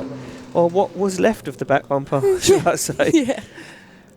I'd say that was fairly tame. That was quite a nice battle. It was, no drama is always good. Yeah, that's good. Drama is good. Yeah, that's what we're here for, aren't we? Yeah, that's of course. Yeah, we love the drama. Yeah. We love the drama. Yeah, JJ Stevens, not a bad job in that chase position. No. He did sacrifice quite a lot of the qualifying line and clipping points to gain proximity, shortcutting the circuit. Choppin gave him a nice, though, right? To an extent. Yeah, to an extent, but not too much. Yeah, and personally, I think JJ, shortcutted a lot of the track to gain that proximity. But he gave Choppin a lot of room on initiation. Again, another driver that just didn't think about the initiation enough. I've just heard as well Jay Wilding has retired because he's broken his rear hub. Oh. Such a shame. So, Jay Wilding out of competition. We will make that official. This battle. Yes. So that's fine. You relay the information, you knowledge of information, you fountain of information. As JJ Stevens now makes his way around through the S's to outside zone 5. Damian Choppin hot on his heels. Big handbrake drag. That's opened the door massively for Choppin. Look at Choppin, dials on the angle, stares down the barrel of the gun and says, "This is the time when I get on the door," and he certainly does. Jumps onto the back end and looks for the tail lights in the R34 Skyline as Choppin pushes him over the line. Very tidy job there from Damian Choppin. A few mistakes crept in for JJ Stevens and it just opened the door too much. That's it. So they pull up to our flag marshal. And I think this one could be pretty simple. Yes. So there we go, one vote for Damian Choppin. Unanimous. Damian Choppin gets the win, just like I said. Indeed. Proximity, scrappy lead, scrappy chase. That's it. Seals the deal, and unfortunately JJ Stevens, as Tess said earlier, only has to go up the road, so not a problem. You regret saying that now, didn't you? I do. I've just Now you're got you with hurt that me one. for it, I've got you with that one. So. Oh dear. So we need to make official the Mark Brown. So Mark Brown, I mean, he's having a good weekend. He is. He's having a good weekend. Mark Brown and Jay Wilding bowed out of competition. So we do make it official that Mark Brown moves through to the top 16. So he does. There we go. Move it along. Fabulous. One more time. Dan Tyler, Chrissy Naylan. Scrappy from these guys. Yeah. Needed to just tidy it up a little bit Definitely. and think about what they were doing. Dan's got to be careful though. As much as he's aggressive, Yeah, just needs to be. This is a new driving style though that I've seen from Dan. I haven't seen this before. Yeah, he's been super consistent. I always commented on how much of a good line driver he is. He was very consistent line driving. Never seen him super aggressive. Now he's got this new car. You know, Jay-Z powers under the bonnet. He's just been driving like a man possessed. And now Chrissy Naylan, well, he knows what he's got to face as Naylan doesn't give him any room to get away as Chrissy Naylan looks for the side. He takes a wider line, does Naylan, as Dan Tyler transitions into outside zone now. Now Chrissy Naylan edges up onto the side. Oh, dials it on, gives him a nudge and pushes Dan Tyler into outside zone 11 and across the line. Wow. That was good. And the lead line from Dan was very on it. nice. Yes, really good. Very, very nice Which stuff. made it so easy for Chrissy to follow. To follow, yeah, and yeah, you know, see the door open in Luna and just jumped on it and give him a cheeky little. I'm here, boy. A little woohoo. You carry on. Yeah. Look at this, very nice. Yeah, and I think Dan Tyler just kind of thought about what he was doing a little bit. Them nerves of the first battle in top 32 gone away. Very tidy. Very nice transitions. Gets himself set up there perfectly. Off they go for the second half of the run. Look at Dan Tyler, angry that paint has been traded. He wants blood. They come down and look at Dan Tyler. He's going to jump onto the back bumper. Initiates before Chrissy Naylan. Gives him that room to manoeuvre now. Chrissy Naylan feels the pressure as Dan Tyler all over the back end of that BMW. Naylan squeezes the throttle, tries to drive away as Dan Tyler looks for the side. Chrissy Naylan wants this. He's hungry. He wants to prove his worth at the BDC. As Dan Tyler looks for the side, he hasn't got the pace. Dan Tyler hasn't got the pace as Naylan squeezes the throttle and pulls away from Dan Tyler. Well, unfortunately, Chrissy made a few more mistakes to me. He did make some mistakes, but he did pull away, which is quite impressive. There was just no. I mean, it was like Dan Tyler just didn't have that 5% more to put it on the door. Lead for lead, chase for chase, proximity, it's all going to come into it. Indeed. I mean, do you know what? For entertainment value, we've got enough time. Let's just send them again. Definitely haven't got enough time. We definitely haven't got enough time. But if we had more time, we'd be sending them again, that's for sure. Well, Dan Tyler sits in the car. Smoke still billowing from the back end of that S14, and judges finding this one a difficult one to analyse. Looking at a replay now of the lead of Naylan's. Now, Tess, you said he had a few more mistakes. I'm gonna scrutinise this one. I was watching Dan Tyler in the chase. Yeah, I see it. The hand out, the sassy hand out there. There it is. There you go. That's what you missed because you wasn't paying any attention. It's okay. That's what I'm here for, really. It was just the one little. Do you know? Did the lack of proximity? Did the wobble outweigh the proximity? Oh, that's it. That is the answer. That's what they're looking for. Definitely. That's what they're going to be talking about up there in the tower. So, yeah, and that's it. You're right, Tess. You're right. So, there we go. Slide them left for Dan Tyler, right for Chrissy Naylan. And Chrissy Naylan gets the win. Even with the wobble, you were wrong, Tess. It's fine. There we go. Yeah, that's why I'm not a judge. I think the proximity outweighed the wobble, you know. Definitely. And it was a big, you know, I mean, fair play for spotting that. I missed it. But I just think that the proximity was a big factor in that. And Dan, we know Dan Tyler's fast. He just didn't have that last little bit. At the end, which is such a shame. We go back. We're going to one more time here. Axel Hildebrand to take on Max Fleckney.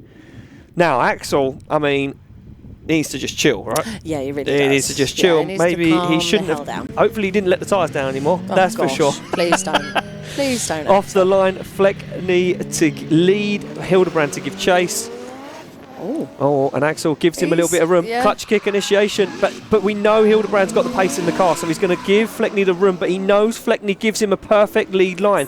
Doesn't have to be on the door at this moment, but now starts to rein him in as Axel comes through the middle of the circuit. This is where he's going to make it count, and he does.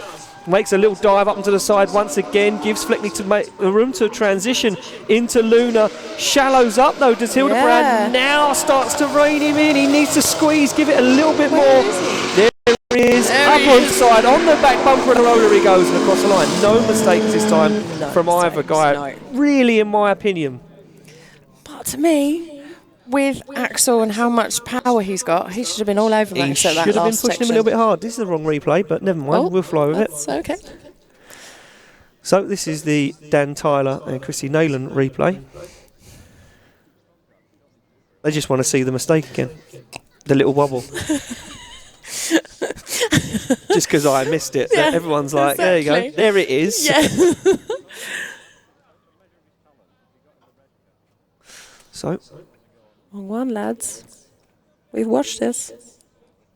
Yeah, live stream crew are just running around now with wires and stuff hanging out of pockets saying what the hell is going on. So they're off the line. And it will be now Hildebrand to lead, Fleckney to give chase. Now, Max Fleckney knows he can't give Axel any room, but he's already started to lose a little bit of ground now. Axel needs to keep himself clean and keep himself on that perfect qualifying line. Max Fleckney shortcutting the circuit ever so slightly there to try and gain proximity as Axel fires big angle at those outside zones. Gets into Luna and stuff starts to break apart now in this relationship as Axel drives away. Max Fleckney, no answer whatsoever. And you know what? If we go back to previous battles, proximity is a massive part of these now. Yeah, but I'm for why? Why? No, I would say as well they've got to take into account how little horsepower he has in comparison. I know. But there we go. It's the unanimous. Axel Hildebrand gets the win, advances through to the top 16. Well done, Axel. Yeah, I mean, again, a little bit of an upset in the championship, but that's what we like to see. Exactly. That's what we like to see. Up next on the line, it will be Jamie Stanton to take on Sean Devine. Now, this is going to be tasty. 2 BMWs. Both on semi-slicks. An Irishman and an Englishman went to a bar. Well, let's see what the outcome of that one is. We've had a Scotsman on track already. Stanton to lead. We said he lacked a little bit of flair. What has he got now in the lead position? A higher qualifier. Dials it on Sean Devine. Gets himself caught up and jumps the curb. He has to calm himself down ever so slightly. Riding the curbs as Sean Devine... As Jamie Stanton, I thought he was going to go super wide there. Both hold it together, keep it on track. Sean Devine now finds the side of Jamie Stanton's E36 BMW. Starting to get clouded out with smoke though, as Stanton puts the power down and drives away from Sean Devine. Well, Tess. What do you make of that one? Unfortunately, the little Sean did... the little Sean. The little Sean. I don't even know whether he's little. That's really rude. He's 6'4". No, he's not really. I don't know. This is that bit. I think he got a little bit too excited. Jumping the curbs. I mean, he could have really reined in here as well. He put a dive in, but then stalled himself up massively on angle. He should have dialed off a little bit of angle. Easy for me to say, sitting in this air-conditioned tower, talking about drifting. I couldn't have done a better job, but never mind. Here we go. Off the line they go. And Sean Devine now to lead out Jamie Stanton. Jamie Stanton all over the back end. Wheel drop from Sean Devine. Jamie Stanton, that most aggressive entry we've seen all day. And now Jamie Stanton really wants this one. He's almost going to get his nose cut off if he's not careful. He's messed himself up massively though. Massive mistake from Jamie Stanton. Got too aggressive, got himself caught up on the inside as now Stanton makes a dive. Sean Devine keeps his cool. Ice cold focus as he looks out the window. Stares down. Oh! Unsettle the car. Of what happened there from Sean Devine, because it looked like a misshift issue and Jamie Stanton just punted him up the back end and said, get a move on, buddy. That was that bump. on clipping point 10. Sean Devine, just thumbs up. Cheers for that, mate. I needed that little help across the line. Mate. Look at the aggression. Jamie Stanton on that initiation, from where we're sitting and from the camera angle, looked like he was on his back bumper. Yeah. And again, caught himself caught there, and that hurt him because then he had to think about it. Look at it, straightened. Yeah. Sean Devine, not messing around, gets himself deep into the outer zone. Watch Sean Devine's car. Jamie Stanton makes a dive. Look at this, tyre smoke, bumps, car cuts out. Yeah, another misshift. Yeah, misshift or car cuts out, just... Jamie Stanton's so close that he has nowhere to go, punt him and push him on. Oh, tasty. Yeah, tough one. Very tough one, and judges now decisions in, slide him left for Stanton, right for Devine. There we go, unanimous. Jamie Stanton gets the win. And look, misshift, car cutting out. That's it. Jumping the curbs in your chase. Yeah, it all went wrong from Sean Devine. For some reason, I had a mind fart then. Mind fart? Literally. Gone. Forgot about the first half of the run. It happens to the best of us. Right, there we go. Moving it on. First battle of our top 16. I mean, here we go. Things couldn't get better for the championship right now. I was wrong. It's Cotton versus Goldstraw. That's gonna hurt. For the championship points at the moment. Gates going to take on Manilga, Chapman take on McGuire, Bacon to take on Jones, Begone, Hume, Naylan, Kehoe, Brown, Hildebrand, Choppin and Stanton. God, you got through that well. Quick, some of them. Boom. Yeah. Battle for me, Mark Brown, Axel Hildebrand for sure. Yes.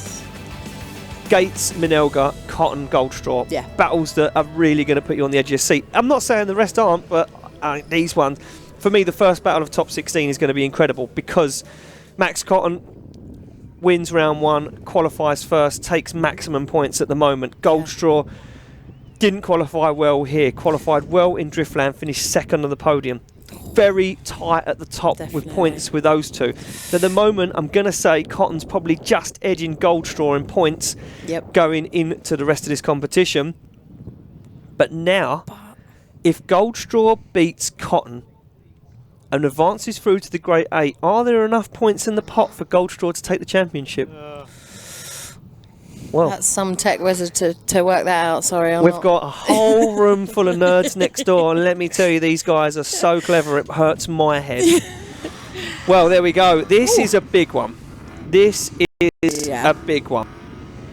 This is for all of it. Max Cotton to take on David Goldstraw. 430 horsepower to take on 350 horsepower. S13 to take on Lexus IS200. Now then. The points hang in the balance. Yep. Tess, this is big. This is a big one. This was the final battle at round 1, and we're going to see it in the first battle of top 16 right now. Mental.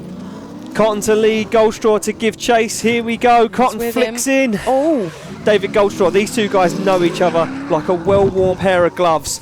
They come firing through the S's. David Goldstraw up on the curbs. He knows he can't let Cotton get away. Oh, and a massive straight line from David Goldstraw as he makes a big dive onto the door. He knows he's got to get onto the side of Cotton's car, but Cotton has the power and the grip. Look at him driving away from David Goldstraw as David Goldstraw has nothing to give in that first half of the run. Or the end, really. Literally pulled away from him like nobody's business. There was some... They've gripped that car up to the 9s. Yeah. Watch this. All over the curbs. Nice transition down. Look at that mistake. David Goldstraw fires down on the inside, completely sacrifices the line, almost takes the back end off that PS13. And then look at this, Goldstraw, he has nothing to give. Yeah, absolutely flying is Max Cotton. Oh, wow. And do you know what? Goldstraw will know that he has to beat Cotton to even hold on to a championship hope right now, because if he goes out now, the championship will turn on its head. Yes, definitely. So those guys making their way back to the start line slowly, because he's cheating on the radio to the spotters. Yeah, of course. Of course, yeah. Yeah, definitely. That's why they poodle around, take their time. So Max Cotton now will be in chase position. David Goldstraw to lead. David Goldstraw is a prototype electrician at Jaguar Land Rover. Max Cotton is a schoolchild. It's mad, isn't it? Two opposite ends of the spectrum. Yep, completely. Couldn't get any further apart. Here we go. On the line they go. And it will be Goldstraw to lead out Cotton. See ya. Hey. Cotton Wool, the sheep. Wow, I'm hearing it all over my headset today. Here we go, off the line and through the chicane they go. Max Cotton jumps onto the back end of the IS 200 with him. Angle matches as Max Cotton almost gets himself caught up on the inside. That IS 200 doesn't look 100%, doesn't look like it has as much power as what it's had. Another little wobble from Goldstraw as Max Cotton finds the side of that IS 200 through into Luna. They go, dab of the handbrake as Cotton now brings the proximity. Look at Max Cotton all over the sides, destroying the tyres, dabbing the foot brake and the handbrake as he gets on the back bumper across the line. That was really good. He is such a good chase driver. Already. Unbelievable. Already. Right? I mean, listen, we've said for years we need an English Conor Shanahan. Yeah. There he is. There he is. One vote for Max Cotton. 2 votes for Max Cotton. He gets the win and advances through and keeps his championship hopes alive. Brilliant. And David Goldstraw, well, he has to go home, sit down and think about what the hell he's going to do for the rest of this year, because Max Cotton right now looks unbeatable. Yes. We move it along. Dominic Gates now to take on Ignis Manilga. 700 horsepower to take on 1600. You all right there? No, I'm not all right. 650. No messing around. Off the line they go. Gates to lead. Manilga, though, been bringing the fight. Got on the podium this time last year. Can he do it again? Oh, he's left a bit of room there. We know Gates is fast. Now Dominic Gates just needs to keep his cool and hold on to this one as Manilga comes dancing through the smoke. The smoke already from the back end of Dominic Gates' car is just incredible. Oh, very tidy from Dominic Gates. Manilga looks for the side of that S13. Dances through the smoke, does Ignis Manilga, as he now looks to get that proximity. Oh, what a big wobble from Ignis Manilga. He's going to make another dive, but Gates is up on the curb. It's a rough fist fight out there between those two guys. That would have been a perfect run for Dominic if he hadn't put the wheel on the curb. Yeah, on that curb.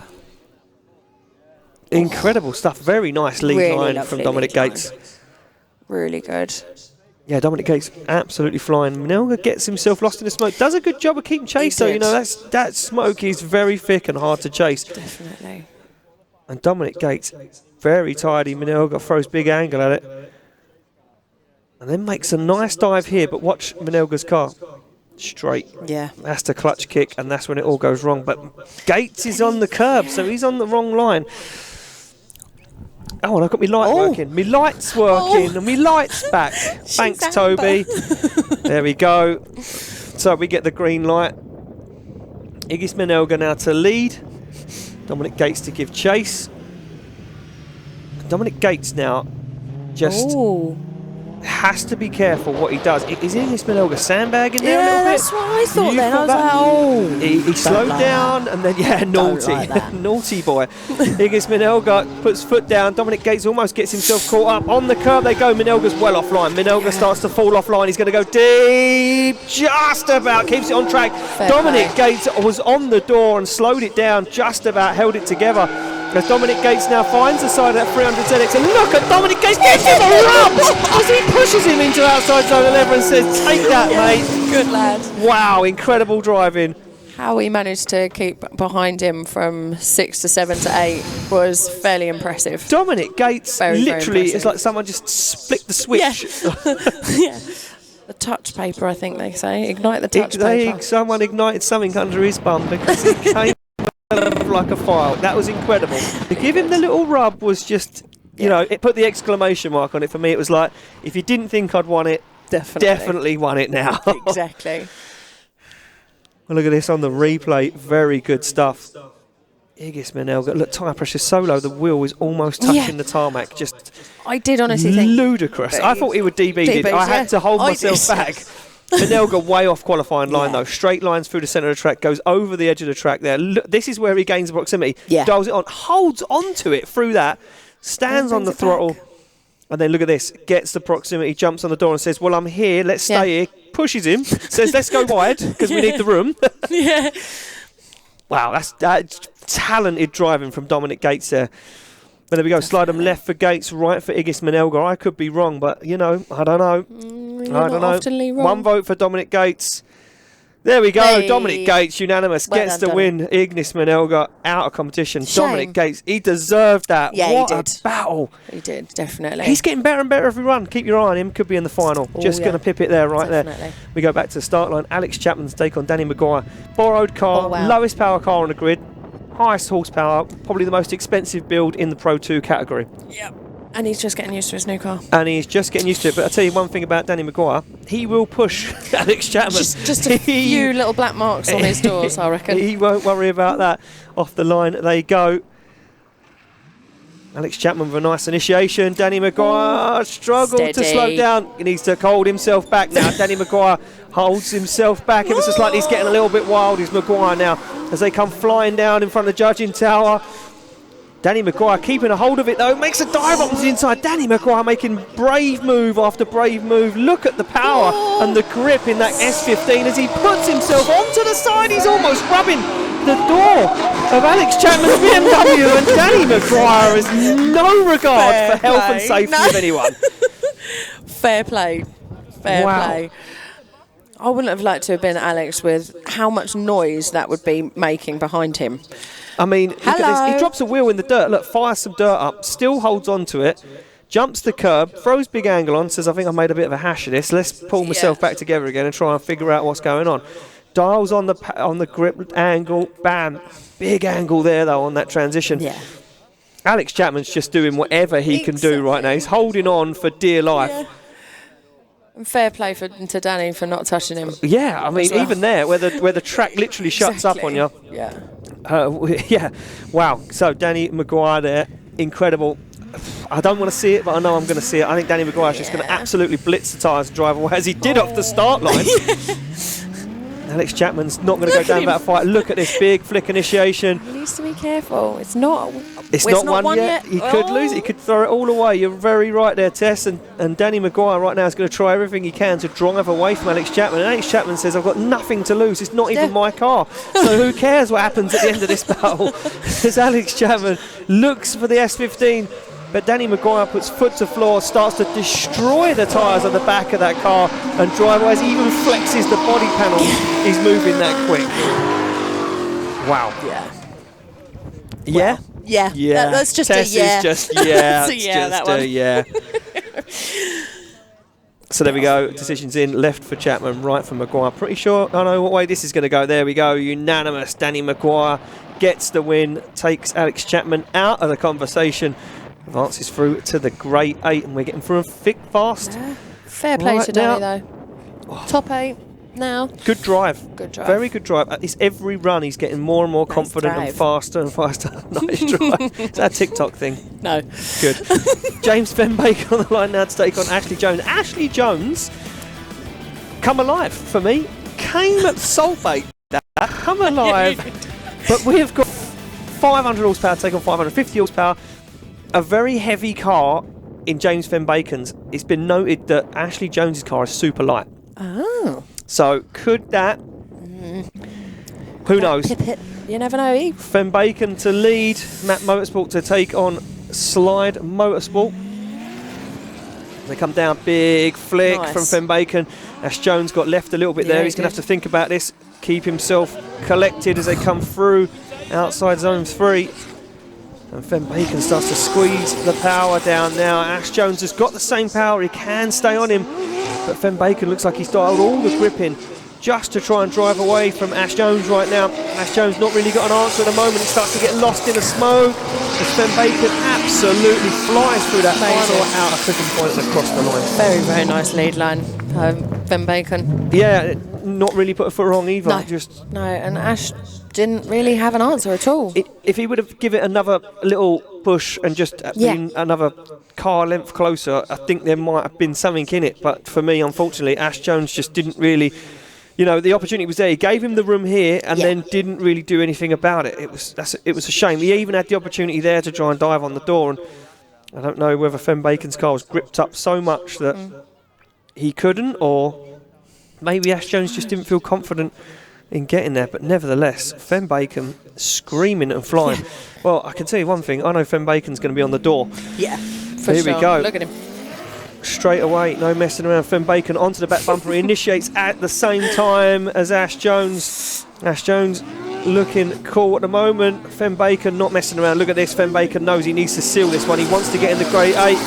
Oh, but now Ash Jones starts to drive away as Fen Bacon jumps up onto the side. Ash Jones squeezes the accelerator and washes out. But the outer zone has gone very wide. There's an over rotation. Oh, that's a bit of an easy one, that one. Do you know To me. what? That for me was just Such a shame. almost a one more time up to that point. Ash Jones started to drive away, started to leave Fen Bacon. It was almost undecided. Yeah, you know, you looked at me funny there, Tess, like I didn't know what the hell I was talking about. Sorry. That's fine. You can just don't say sorry to me. Oh, so there we go. Yeah, we make it unanimous. Fen Bacon gets the win, takes Ash Jones out. such a shame for Ashley, though. Do you know what? Absolutely gutted. Yeah. I genuinely think that was almost one more time because Jones started to pull away. Yeah. Fen Bacon way dialed on a lot of angle as they come through outside zone 8 and slowed himself down. Ash Jones pulled away. I think he got a little bit giddy. Yeah. I think he might have looked across and gone, wait, he's all the way over there. Yeah. If I just give it a little bit more. And I think that's what happened. He went a little bit too hard and got himself caught up. Rear wheels in the dirt. Maybe, yeah. Maybe's. Well, there we go. That's the worst thing you can ever do, though. Yeah, exactly. Don't look behind you. Robbie Begone now sits on the line to take on Charlie Hume. S63 B44 twin turbo. I mean, Larry is the word for that. Mine at the end of the weekend. Thanks, Robbie Begone. Charlie Hume now. Well, he'll be staring down at that one. What is he doing? Charlie Hume needs to really put it together. Charlie Hume can't give him any room. He throws a big initiation at it, though. Does Charlie Hume? He knew what he was doing. He knew what he was doing. As Charlie Hume threw a big initiation at it. Second place qualifier. Robbie Begone, though, says, have a taste of that tyre smoke. Wow! Charlie Hume threw the smoke on the door. Not messing around. Where did that come from? Charlie Hume, where did that even come from? As he jumps up onto the back end of the BMWs, onto the door and across the line. Where did that come from? That was very impressive. What? So impressive. Well, look, here I was like, Charlie Hume's done. Forget it. Done. Pack it up. Send her home. Big initiation. Thought, man, maybe he knew what he's doing. Then I thought, no, he's proved me way wrong here. He knew what he was doing. Look at this. He's gripped up the car. The dive through the smoke. Ready? Wait for this. Hey. No messing Just around. here, mate. He was on the door. Brave move from Charlie Hume. Look at that four-wheel lock-up. Yeah. Waited for Begone to get himself settled. Jumped up onto the door. He got so close, but didn't even mark the car. Those. So Charlie Hume, I mean, is doing it for the dudes because he has no handbrake. Yeah. So I mean, serious call points out there for him. Off the line, there you go. And Charlie He's Hume. not only doing it for the dudes, is he? He's doing it for everyone. He's doing it for all the drift fans who hate handbrakes. Yeah. Charlie Hume to lead, Robbie Begone to give chase, and Begone's gone very wide, and so did Charlie Hume. Begone just about held on to that one, almost takes the back This end is going to be interesting. off of Charlie Hume's S13. These aren't messing around. There's a fight on our hands now, and Charlie Hume. How is... Robbie Begone needs to bring it. Robbie Begone needs to bring it. He can't mess around. He needs to jump up on the side and starts to rein him in as Charlie Hume goes wide. Robbie Begone gets onto the back bumper. Begone needs one more little push, and here it comes as Begone pushes Charlie Hume across the line. Who needs a handbrake round Three Sisters? Obviously no one. No. Obviously no one.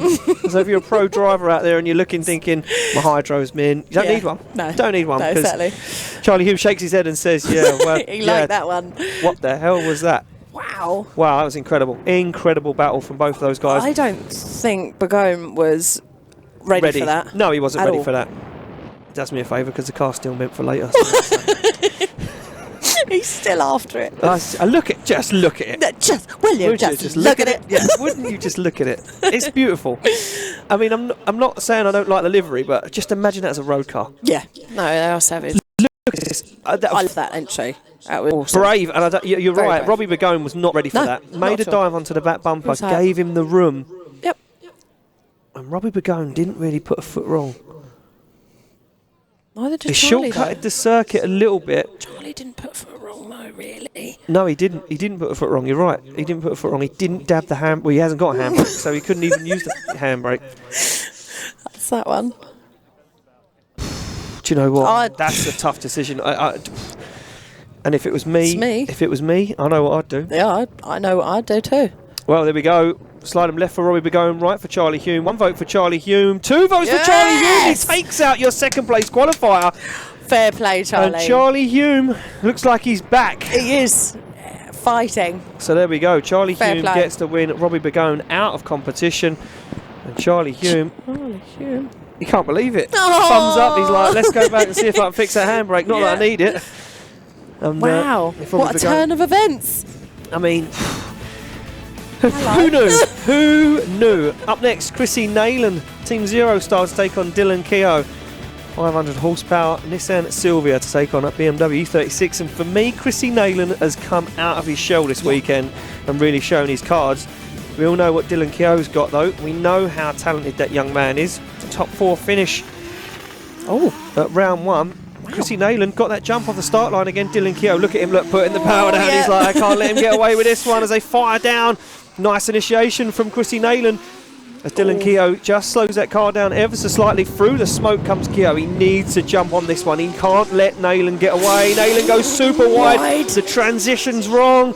Opens the door again. Dials on the angle. Chrissy Naylan absolutely flying right now as Chrissy Naylan puts foot to floor. Dylan Kehoe, though, comes through the smoke, looks for the back bumper. Just can't find it till the very last turn, and across the line they go. Wow. Where? Chrissy. Wow. Yeah, out of nowhere. Yeah. Out of nowhere this weekend. Brilliant. Have never seen him drive like that before. He had his Weetabix this morning. Oh, yeah. With some brown sugar on him. For sure. Oh, brilliant.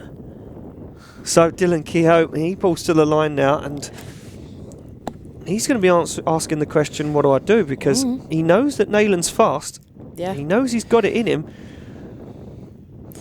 And Dylan Kehoe's going to have to just stay with head him. down, do what you do, and hold on to it. They come off the line. Chrissy Naylan not messing around. Look at him holding on to that position.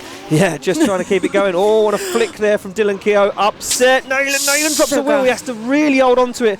Does Chrissy Naylan. Dylan Kehoe, though, with a very weird transition from 2 to 3. Judge is going to look at that one. Up onto the curb goes Dylan Kehoe as he fires down into that zone. And now he starts to pull away, just as Naylan did with him.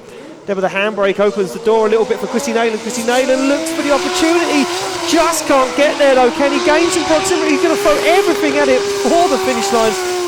Dylan Kehoe, though, looking strong. Yeah, definitely. That's going to be a tough one to judge, I reckon. Yeah, I mean, these guys not messing around. The decision's really in. Good. Left for Naylan, right for Kehoe. Oh, and there we go. Dylan Kehoe gets the win and advances through. Proximity again, I think. That's Tess, it. I think I it just think come you're down right. to that. Yeah, I don't think that, you know. Oh, you are right, sorry. I think you're right. You're kind of right. Sometimes you're right, sometimes you're wrong. No, you are right.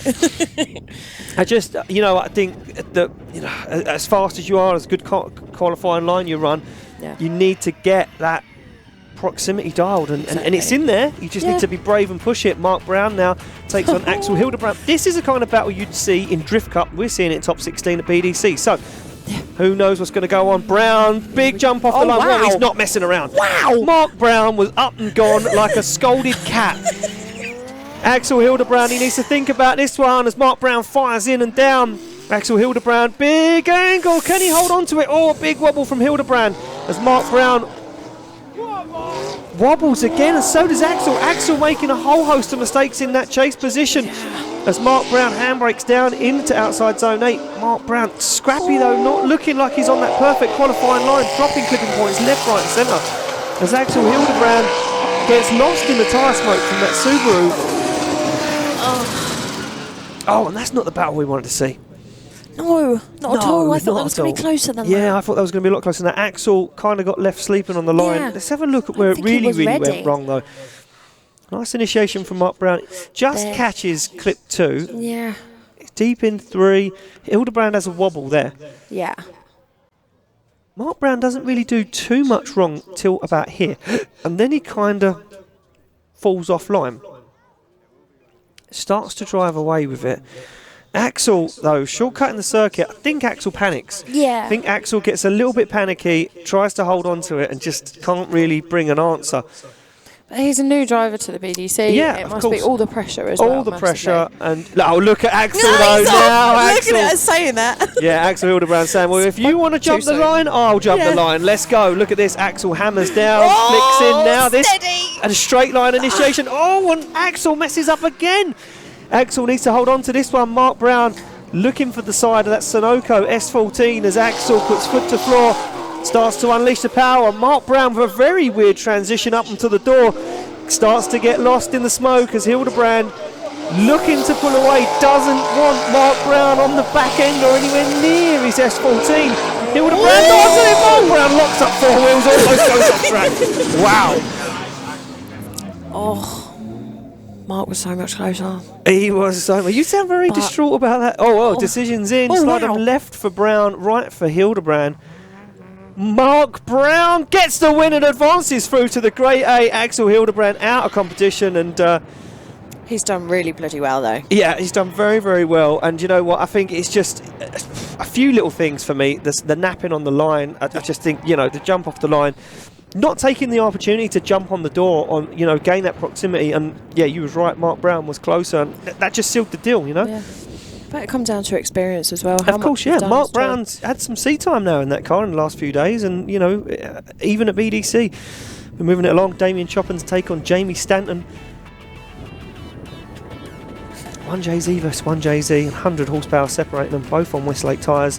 Jamie Stanton, super aggressive in the last battle, kind of becoming alive now. Damian Choppin not really doing a whole lot exciting, just chopping along. You like that one? There he goes. There we go. There he goes. We're not even past the top 16 yet. We've got plenty more where they come from. Damian Choppin fires in. Jamie Stanton gives him some room. Very wide. Jamie Stanton knows now what he has to do, but still not really trying to find that proximity as they transition down towards Luna Bend, and now Choppin puts foot to floor. Now Jamie starts to come alive, makes a dive, shouting inside the circuit, gets onto the door, backs out of it, gives him the room to manoeuvre. The Choppin goes very wide, opens the door for Stanton. And over the line they go. That was a strange one. Yeah. You was a little bit like, I'm not sure. Yeah. Not sure how I feel about that one. No, not actually. It's a fairly good lead line by Choppin though. Yeah, it was a. Yeah, let's have a look at it again. I was very much concentrating on the chase. Very much concentrating on the chase. Just because Jamie Stanton for me normally really come alive as a chase driver, and he didn't really make it happen. No. But you're right, Damian Choppin not really doing a whole lot wrong. I'm not sure. Not sure. I don't think we got 100% from both drivers there. No. So, swap them around. Stanton now to lead, Damian Choppin to give chase. Well, I mean, if Damian Choppin can seal the deal by getting some proximity and putting the knife in the wound, he could take this one through to the Grade 8. He bounce off the curbs, down the centre of the circuit. Jamie Stanton, big handbrake drag. Yeah, massive mistake and a wobble as they come into that bend. Look at this, Damian Choppin, brave dive, brave manoeuvre from Choppin. But he knows the spot. I would have said to him on the radio, get on the door. Get on the door as he jumps onto the back bumper across the line. These guys aren't messing around now. No. Things are getting faster and a little heated out there. Definitely. So, let's see what this one turns out to be. Yeah, and you know what? I pretty much could have said that. Yeah, no splitting the mistakes from both drivers. We're going to see him go one more time. No one takes it through to the Grade 8 just yet. And these guys have to go back to the pits, talk to their spotters, and think about what the hell they just done. Need to have a strong word with themselves, don't they, Tess? Get back out there and push it harder. Look, Jamie Stanton's saying, I don't think I need tyres. Oh. Straight back at it. Jamie Stanton, maybe he's just going to go at it again. If Damian Choppin, if he doesn't need tyres either, these guys could just, go for it again, yeah. Take a look at a replay. Yeah. The lead lines were pretty good. Yeah, it was just a lack of proximity. I don't know, they both popped up a wheel on the curb there, late transitions. transition front there. clip. Yeah, it's a killer. It is an absolute killer. That was a nice dive. Yeah. Yeah, and then he kind of lost it, went for another dive, and didn't really pull it off. Wasn't consistent. Right. Well, it does look like they're going to go straight back to the start line. That's cool. Yeah, there we go. Yeah, scores reset. And these guys both know what they're dealing with. So we should have a good battle here. Now they've had a little bit of seat time between them. They know who is who, what is what, and how to do it. Well, let's see if we can get this on the road. And there we go. Choppin to lead. Jamie Stanton to give chase. Jamie Stanton hunting down the side of that BMW E46 compact. We fire in. No mistakes this time. As Damian Choppin holds on to it. Yeah, Jamie Stanton now starts to reel him in. Proximity, big key. He knows that. Spotters would have said to him, you need to be on the door. Find the door, for God's sake. And he does. Wow. As he fires down into outside zone 8. Damian Choppin says, I don't want you that close. Let's see if I can get away from this. This is the Jamie. But Jamie Stanton says, there is no way I am not winning this battle and getting to the Grade 8 as he glues himself to the side of Choppin's compact across the line. There he is. A little wobble. There's Jamie. Yeah, that's him. It takes him a little while to warm up. Someone needs to put more coal on the fire. Yeah. Put some more coal on the fire. That's what he needs. He needs a little more Someone tempting. light him up, yeah. Come on. It was a nice lead line from Choppin, though. Very, very nice lead line, and they opened the door. You know, it gave Stanton the opportunity to get nice and close, especially down there on that transition. That was the key for me. You know, gave him the room to manoeuvre again. Found the door. Absolutely glued is Jamie Stanton. So much better. Yes. Much approvings. Much approvings of that one. The approvings. So we are waiting to get those guys back to the start line. Yes. Things are heating up. Things are looking good. Still in top 16. And I can see the Grade 8 battles. Oh, I can Funk too. Motorsport Grade 8 battles lining up in the background. So Choppin pulls to the line. Oh. I mean, how dramatic would it be if Jamie Stanton didn't make it? God. You couldn't handle it, Tess, could you? No. The heartbreak, the tears, the misery. Oh, can't handle it. Wow, Jamie Stanton hasn't made it back yet. So, here we go. Scenes here at Wigan. Three Sisters race circuit. Look how green the grass is. That's because we've had so much rain, Tess. That's because Matt Stevenson paid for rain all last year, so the grass at every track is immaculate now. Don't say another word about the rain. No, it's fine. It's too windy to rain. Right, on the line they go. Now Stanton to lead out Choppin. Choppin knows what the answer was in the first half battle. Oh. Yeah, he knows. Spotters again, they would have been saying, there's nothing in it. You need to be on him. Yeah. Jamie Stanton fires down. Nice initiation from Jamie Stanton. Choppin looking for the side of that E36 BMW. As Jamie Stanton gives him a really nice lead line so far. Now Damian Choppin needs to make it happen, needs to get on him. Stanton was falling off track there. Choppin is falling off track. Choppin starts to fall apart, but he finds his side. Can he stay there? He certainly can't. As Stanton hammers down and pushes that car all the way to the edge of the track and across the line. Choppin just didn't have enough. No. Just didn't have enough in it. Up until that point, before he bumped up the curb. Yeah. It was really good. It was very, very good. He brought a very good fight. Lunar bend, isn't it? Exactly that. Left for Choppin, right for Jamie Stanton. One vote for Jamie Stanton. 2 votes for Jamie Stanton. Jamie Stanton gets the win, unanimous. Damian Choppin just lacked that proximity. And that's been a big killer this weekend. Yes. We know what that means. Hello. That means we're starting to heat up. The Funk Motorsport Grade 8 is on. This is for a spot in the Final Four test. We're getting the business end of the deal right now. And Max Cotton, I'm going to say it right now. Max Cotton is going to take on one of the biggest contenders he's taken on so far in Dominic Gates in his Pro 2 competition. Yep. Gates for me today, the fire is lit. It's burning, the water is bubbling, and Dominic Gates is switched on. Yes, definitely. because Dominic Gates is on form. He is. looks good. Cotton needs this for the championship. Right now, Cotton sits leading the points. Can he hold on to it, or can Dominic Gates rattle the cage and upset the apple cart? He's going to try. It's Cotton to lead out Gates for a spot in the final 4 here at Three Sisters, and Gates gets left behind. Gates makes a big dives on big angle. He goes very wide. Dominic Gates makes a huge mistakes from Dominic Gates in the first half of the track as Max Cotton head down, cool, calm and collected. Now Dominic Gates makes a dive. Up onto the side he goes, transition into Luna. Little dab of the foot brake from Dominic Gates. He finds the side of that PS13. He needs a bit more in it. Dominic Gates needs more in it. Come on, Dominic. Can you get there? He can't. He has no answer for Max Cotton as Cotton takes it across the line. Wow. Yeah. Pro 2. Pro 2. Exactly. Grade 8. This is ridiculous. Not even final. Pro 2, grade 8. Wrong replay. Yeah, Never wrong. mind. I'm still hyped from the battle. Max is just amazing.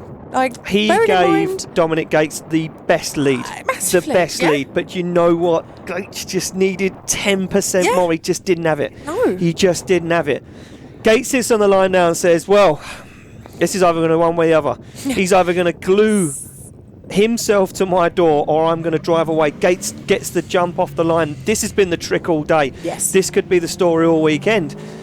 Cotton wants it. He wants this UK Championship. He does. Oh, he's onto the back bumper. Look at the initiation from Max Cotton. Dominic Gates goes very Really wide. He holds onto it. Just Keeps into it as Max Cotton gives him the room to manoeuvre. They come through the S's as Cotton looks for the back end of that S13. Wow! And on the edge of the circuit, Gates drops wheels, but they stay in it. Max Cotton stays in it. How is this even possible? Max Cotton jumps up onto the side of Dominic Gates as Gates bounces and leaps around the track, looks for outside zone 11. Across the line they go. Dominic got owned in some ways. Wow. I'm sorry. But I think he stressed him out. Do you know what? After his lead run, Max Cotton got in Dominic's I head. reckon so. He got in Dominic's head. Yeah. I'm going to say it. He got in Dominic's head. Wow. Wow. That's mad. That's mad. And that is drifting, ladies and gentlemen. You're funny, you're a funny guy. That is drifting. Wow. So now it's grade 8, the Funk Motorsport grade 8. We're going to get these guys down in front of the grandstand where the crowd are, and we're going to reveal the winner one more time. The decision will be given there so those guys can cheer on. And, you know, a lot of these guys have got fans down there and supporters and whatnot. So we're waiting to get our camera shot down there. There we go. Who's going to take it through to the final 4? Slide them left for Max Cotton, right for Dominic Gates. 1 vote for Max Cotton.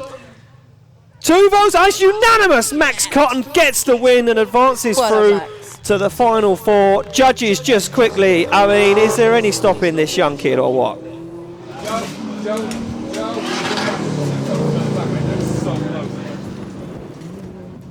Are the judges aren't there. They've gone home. They've gone home. Do you know what they've said, Tess? They went, we've seen enough. Yep, that's it. We move it along. James Van Bacon now to take on Danny McGuire. I don't even know anymore. No. I don't even know anymore because I just said that Dominic Gates was one to watch for the final and he just got his doors blown off by Max Cotton. So there we go.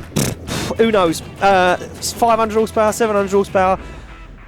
All I know is Van Bacon's fast, but McGuire is getting that car dialed. Definitely. Every single lap he puts in that car, he gets more and more confident and he starts to push himself as a driver. It's very nice to see McGuire shining through. Definitely.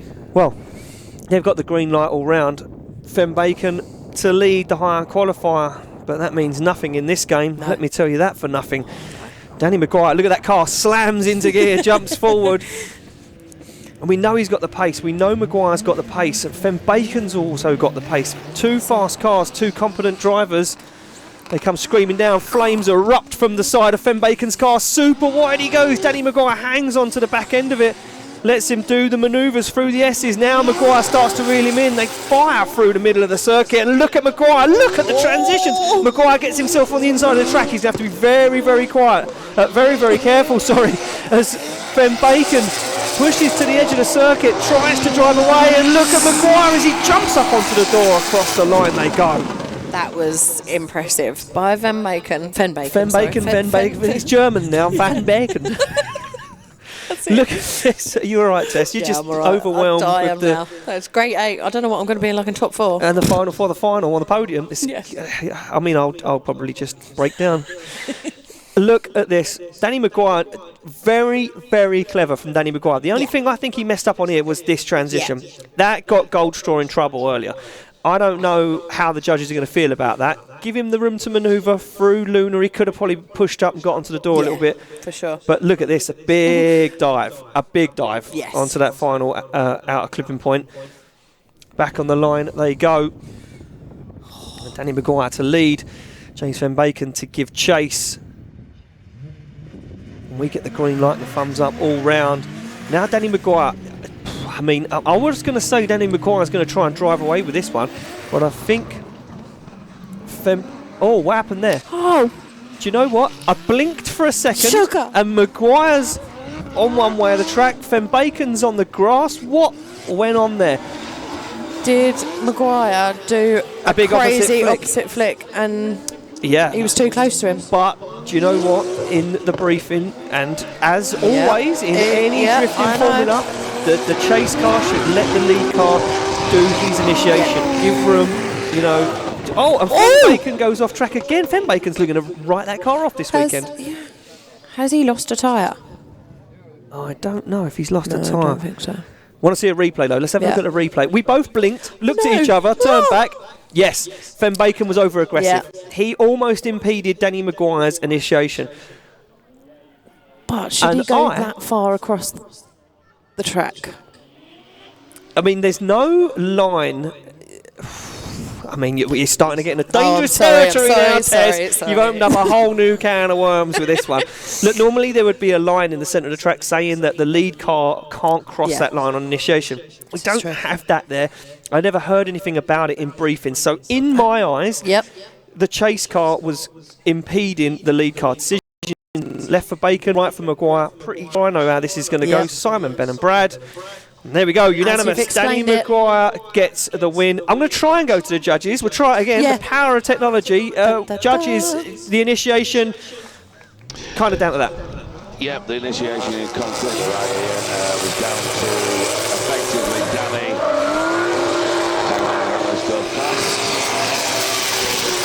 Danny was trying to initiate, obviously didn't do anything wrong, and literally then the chase car literally couldn't catch him. So it was all down to that on the second run. Thank you very much. Thank you. Yeah, I'm not ashamed to say it. Well, I stink at the moment. It's hot in here. I'm getting excited, and I was just apologising to Tess that I'm not very fragrant at the moment. Don't you worry, mate. Don't you worry, mate. Off the line, next battle up. Charlie Hume take on Dylan Kehoe. This is going to be good. Oh, it is. Two guys, no messing around. Hume doing it for the UK. Dylan Kehoe, he comes over from Ireland and he says, I'm going to bring the fight. Oh! Charlie Hume gets it way wrong. Way wrong does Charlie Hume get it. He's got no handbrake though, so he's just going gung-ho right now. As Dylan Kehoe comes flying in behind, he probably thought, what the hell is going on here? Dylan Kehoe tries to hold on to it. You can see him dabbing the handbrake, giving Charlie Hume some room to manoeuvre. As Charlie Hume gets himself nice and deep onto that wide line now, Dylan Kehoe starts to rail him in, starts to jump up onto the door. Look at Dylan, wheel to wheel, almost pushing him off the track as they cross the line. Fair play though to Charlie. Yeah, I mean, literally pushing his car around the track. I was like, he's got it way wrong. Then I realised, of course he's got it wrong, dummy. He's got no handbrake. Yeah, I mean, fair play to Charlie Hume. It looked like he DB'd the tyre. He did. He did DB'd? No, it looked like it looked like he did. Yeah, it was the rim was so close to the tarmac that it was. Yeah. You know, I've seen Stephen Fitzgerald absolutely rip the whole back end of his car off on that curb. So that's a brave manoeuvre right there. Definitely. It was Stephen's fault though, because he messaged me and said, "Watch this." Oh dear. He didn't really. You're an idiot. Look at that though, immense chase from Dylan Kehoe, absolutely immense chase. So we swap these two guys around. Do you know what? I'm not saying anything. Dylan Kehoe on the line, Charlie Hume to give chase. That's all I'm going to say. Let's see how this one plays out. Dylan Kehoe, in my eyes, looking like he might have a foot in the top 4. There we go. Fires through. Yeah, look at Charlie Hume trying his best to initiate, but look how slow he has to go. Yeah, he just cannot keep the car sideways without a handbrake. Just cannot dial it in. He had to stop drifting and clutch kick. But Dylan goes super wide, drops wheels over the edge of the track. Dylan goes wide again, and look at Charlie Hume. Jumps up onto the back end of that S14 now. Charlie Hume just the foot brake to slow him down. Looks for the side of Dylan Kehoe's car once again, and now Dylan pulls away and puts that car into that final zone and across the line. And do you know what? If Charlie Hume had a handbrake, I would have said he was in the fight for that one. He nearly run over Matt Beek as well. Then that wouldn't have been entertaining. No, blimey. Well, crazy stuff. It's mad. Crazy stuff. Mad stuff is drifting in it. Yes, it's mad stuff. Charlie Hume, though, for me, he has pulled it out of the bag, but unfortunately, without his handbrake. Yeah, look, I mean, it's tough enough already initiating this track, and I hear a lot of smack talk on the internet, as you do, Tess, about you don't need a handbrake to drift. No. That is the prime time when you need a handbrake to drift, because you just cannot slow that car down enough, and you can't, keep it where you need to keep it. Slide them left for Hume, right for Dylan. There we go, unanimous. Dylan Kehoe gets the win and advances through to the final four. Charlie Hume's well deserved. You know what? Dylan's done it again. Got himself into the final four. Is he, at the moment, I mean, I'm going to have to get the nerds on this one. Dylan finished in the final four. He finished fourth at round one. Right. Him and Max Cotton, the only two people so far from the top four from round one that are in the top four for round two. Move it back to the start line. Jamie Stanton to take on Mark Brown. You know what Mark Brown's thinking? Sod the fence. I'm having a wicked weekend. Jamie Stanton, Betty Surf Shop to take on Mark Brown. First Start Garage, 400 horsepower, take on 540 horsepower. It's the V8 versus 1JZ battle right now on track. Stanton, for me, brings a little bit more aggression. I do. Just putting it out there, off the line. Stanton gets the jump. He's away. Yeah, he's not messing around. He gets the jump. Look at that from Mark Brown, though. Time attacks the corner in the Subaru. Can he jump onto the back bumper? Separation opens up as Stanton comes down into outside zone. Very wide. Go both those guys. They keep a hold of it, though. Stanton starts to pull away. Mark Brown needs to pull his socks up. A little bit of understeer. That car understeers massively there. On a straight line handbrake into outside zone 8 for Mark Brown. He's panicking massively now, Tess. He's trying to see this one falling apart. As Jamie Stanton puts foot to floor, Mark Brown's still with him, but Mark Brown just needs to jump onto the back end, and he does. As they finish up the run. Not got all the answers. No, he didn't have the answers, did he? It's just, for me, a couple of mistakes. Chasing it from the beginning. You like the time attack around the corner, didn't you? Yeah, that's it. That got you, that one. Tickled you. Jamie Stanton been flying, though, all day, and Mark Brown, for me, look, understeer. Yeah. Lets that car wash, and then look, ready? Straight. Big handbrake drag. Yeah. I think that could be it. Massively. I think that could be it. But there's still half of the battle. Who knows? Jamie Stanton could spin. Yeah, you never know. Mark Brown could find himself in his first final four here at BDC. A shot at the podium. I say. And this is the last battle. Is it? Yes, this is the last battle. There we go. Green light to go. Brown to lead. Jamie Stanton to give chase. And then we are ready to kick off our final four. No messing around. Let's get this show going. Let's get this party happening. As now Mark Brown makes his way around. Jamie Stanton, look at this. Keeping up with him. Jamie Stanton knows. He knows the game. He knows he can't let him get away. Nice initiation from both those guys. Stanton, though, middle of the track initiation. Yeah. Left a little bit out there to be desired. That one for the judges to watch now as Mark Brown with a clear air is going to absolutely try and drive away from Jamie Stanton. He's holding his own. He's holding his own right now, is Mark Brown. But Jamie Stanton, this is where he makes the kill. This is where it happens for Stanton. Dives up onto the back end, but he hasn't got the pace. No. Jamie Stanton doesn't have the pace as Mark Brown puts foot to floor and smokes out Wigan. It's all on. It's all on leads, I reckon. How tired do you reckon Mark Brown's missus is Melanie from jumping up and down? Her and Anthony Cletus's missus, I bet they're bouncing up and down like pogo sticks up the back there. Definitely. I bet her legs are killing her. Yeah. All she's thinking about is the fence, though. As long as she gets her fence. As long as she gets the fence put back up. That's his first job Sunday morning. Yeah. You get out there. So let's take a look. These guys making their way back around, and then we'll get our decision.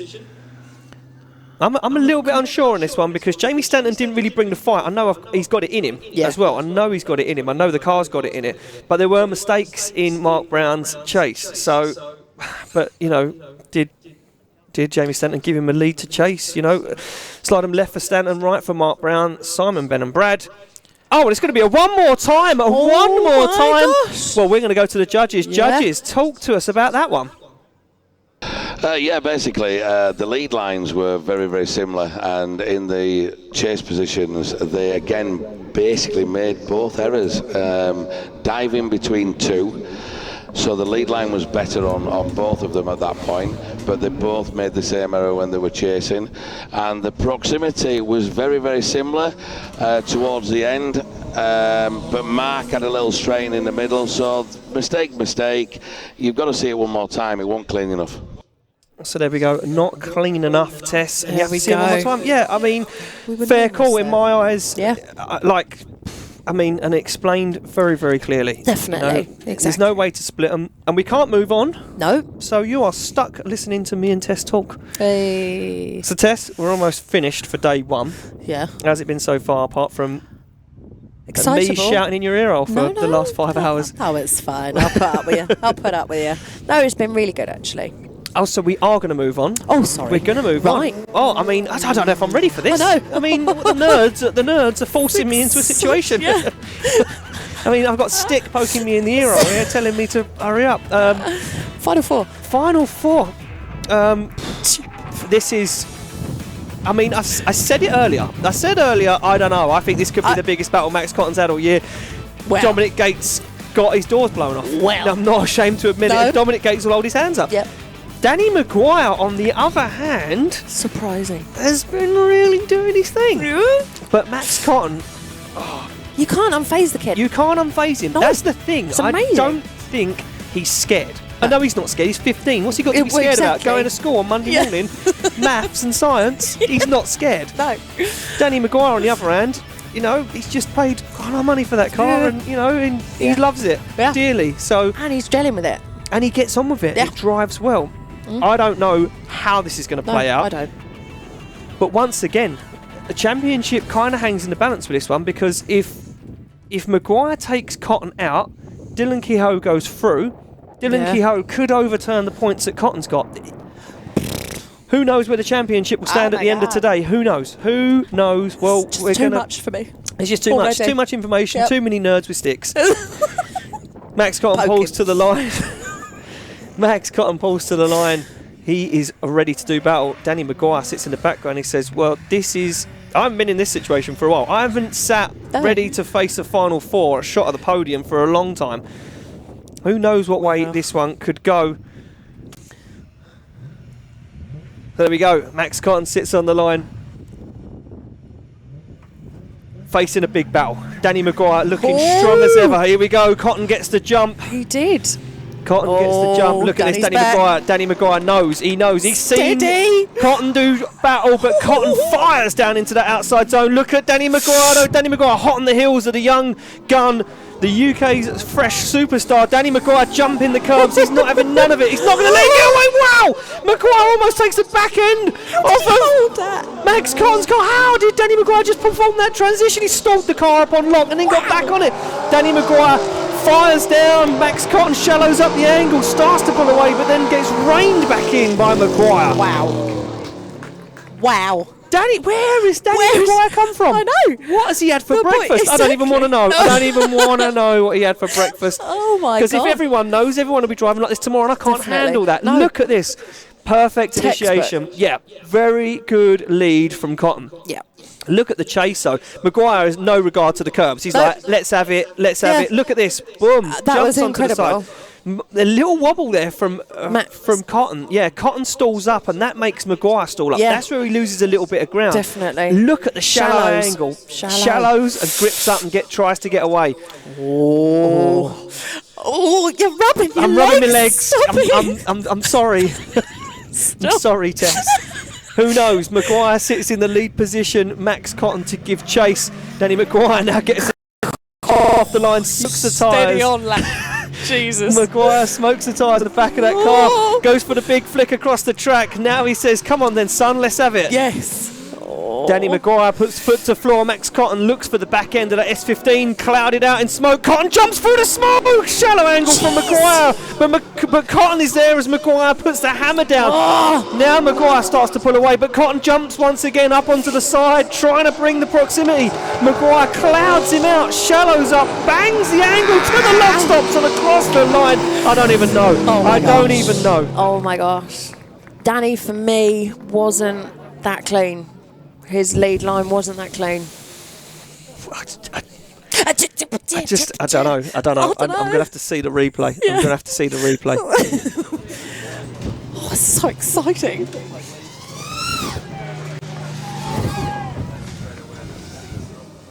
Oh, could you imagine, though? If McGuire beats Cotton and upsets the championship. Completely. Can you imagine? I live for those moments, Tess.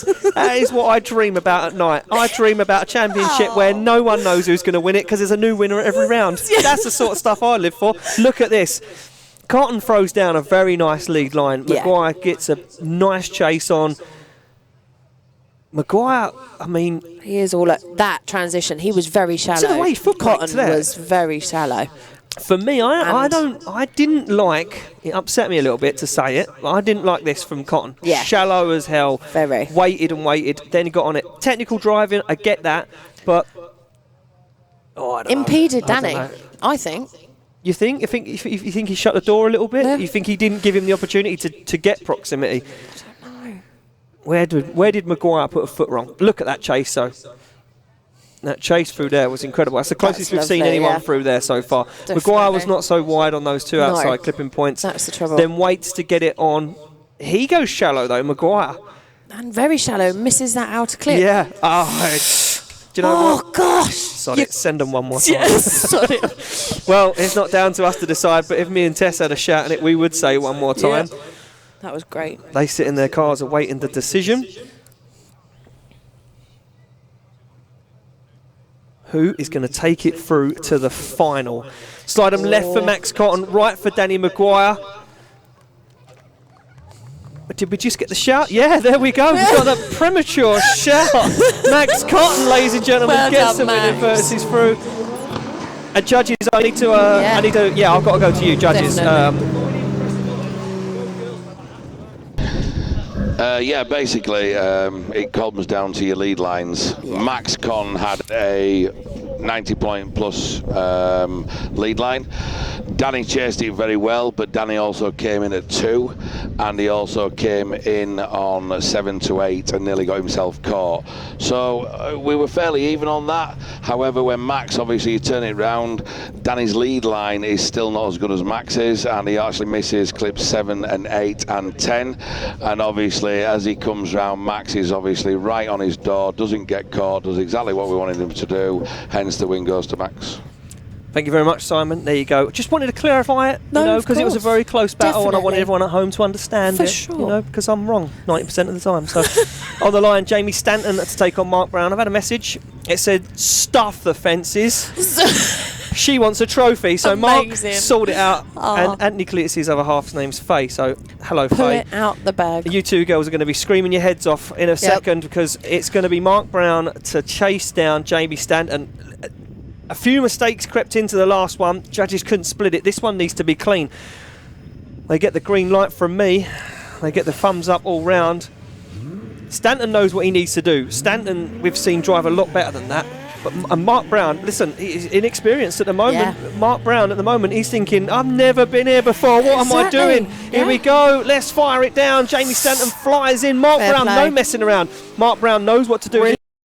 Stays on back end of that E30 BMW. Brown, I mentioned it before, he has all the tools in his toolbox, he just needs to work out how to use them. Definitely. Down into outside zone 8 they come. Brown, a little dab of the handbrake as he slows that car down. Now he needs to make the dive and he starts to rein in Jamie Stanton, shortcuts the track. Stanton goes wide, puts foot to floor. The Mark Brown, big dive up onto the back bumper goes Mark Brown as they go across the line. That was good, I like that. Oh. Little cough, sorry, I did mute. I know you did. It just sounded funny. Sorry. Sorry, Replay. just a little... Yeah, let's take a look at a replay of this one. Mark Brown did a very good job in that chase position. Waited quite a long time to make the dive, in my opinion. Jamie Stanton gave him a nice lead to chase. Definitely. But Brown didn't really put a foot wrong, you know. No. He didn't say his straighten. transitions is just a slightly slower. Yeah. Yeah, I kind of wanted Mark to be on the door a little bit sooner than this. And then he kind of let him get away. Just maybe didn't dial enough grip in that car. And then he puts catches him up, and fires it onto the back end. It's like the uncertainty still in the car, maybe. Yeah, and still all new. I know that Mark Brown hasn't been drifting for a long time, so still all new to Mark. The furthest he's probably got in competition before. So this, for him, is an absolute incredible weekend. Mark Brown now to lead out Jamie Stanton. They come flying through the gears. Opposite flick from Brown. Nice initiation from Mark Brown as he now starts to put a bit of distance between himself and Stanton. Stanton is going to have to pull his socks up and have to think about this as Mark Brown goes very wide. Nice transition. Looking very deep onto the outside. This is a very clean line from Mark Brown. He's giving Stanton the opportunity to chase, and Mark Brown opens the door again, and Stanton doesn't take it as Brown puts the hammer down and pulls away. Absolutely flying, but he sacrifices 11. He got excited. He got very excited. He got really excited. I think he see the finish line and thought, I just want to get across it. Exactly. For me, it was Mark, to be fair. I think, I'm team Mark Brown on that one. Yeah, I agree with you, Tess. Do you know what? For me, Mark waited to gain the proximity in his chase. Yep. Jamie just didn't have any. There was just no catching Mark Brown. Unfortunately. And this is to go into the final four. This is the still Grade 8 battle, the Funk Motorsport Grade 8. So this is for the final four. Herself. So, I mean, Mark Brown, once he gets this one done, there's going to be not even time to think about it. It's going to be get some tyres on the car, get back to the grid because you've got a battle to do for the final four. Straight out there. But it's kind of a good thing as well, I think. Yeah, you don't even think about it. There's no thinking about it. It's just battle. Yeah, here we go. Away. Well, this is for a spot in the final four. Who's going to take it? Jamie Stanton or Mark Brown? Left for Stanton, right for Brown. Simon, Ben and Brad. What you saying? One vote for Mark Brown. Mark Brown gets the win! Mark Brown gets the win and advances through to the final four. Not even a second to think about it. He needs to get himself ready to do battle for final four. Stanton, again, I'm going to call it proximity. Didn't get in the fight. You can't win a battle from being 6 car lengths behind. It's just not what drifting's about. Twin battle drifting is not what it's about. So we're going to throw through to the judges. Judges got a clean one in the end. Yeah, just what we were looking for, and as you said, Ian, it all came down to the proximity. Great battle, and Mark really showed it on that run, so fantastic. So there we go, fantastic run for Mark Brown. And Mark Brown, the fence is way out of the question now. So while we wait Mark Brown to get ready, he's going to take on Dylan Kehoe for a spot in the final. So we've got Max Cotton in the final already. Yep. Current championship points leader, your winner of round 1, your top qualifier here at round 2. Yes. We've got Danny McGuire who's sitting in the wings saying, I want to step on the podium, it's just whoever is going to be in my way to take it. Yep. Is that going to be Mark Brown or is that going to be Dylan Kehoe? For now, as you can see on track, we've got a little bit of entertainment. We've got some...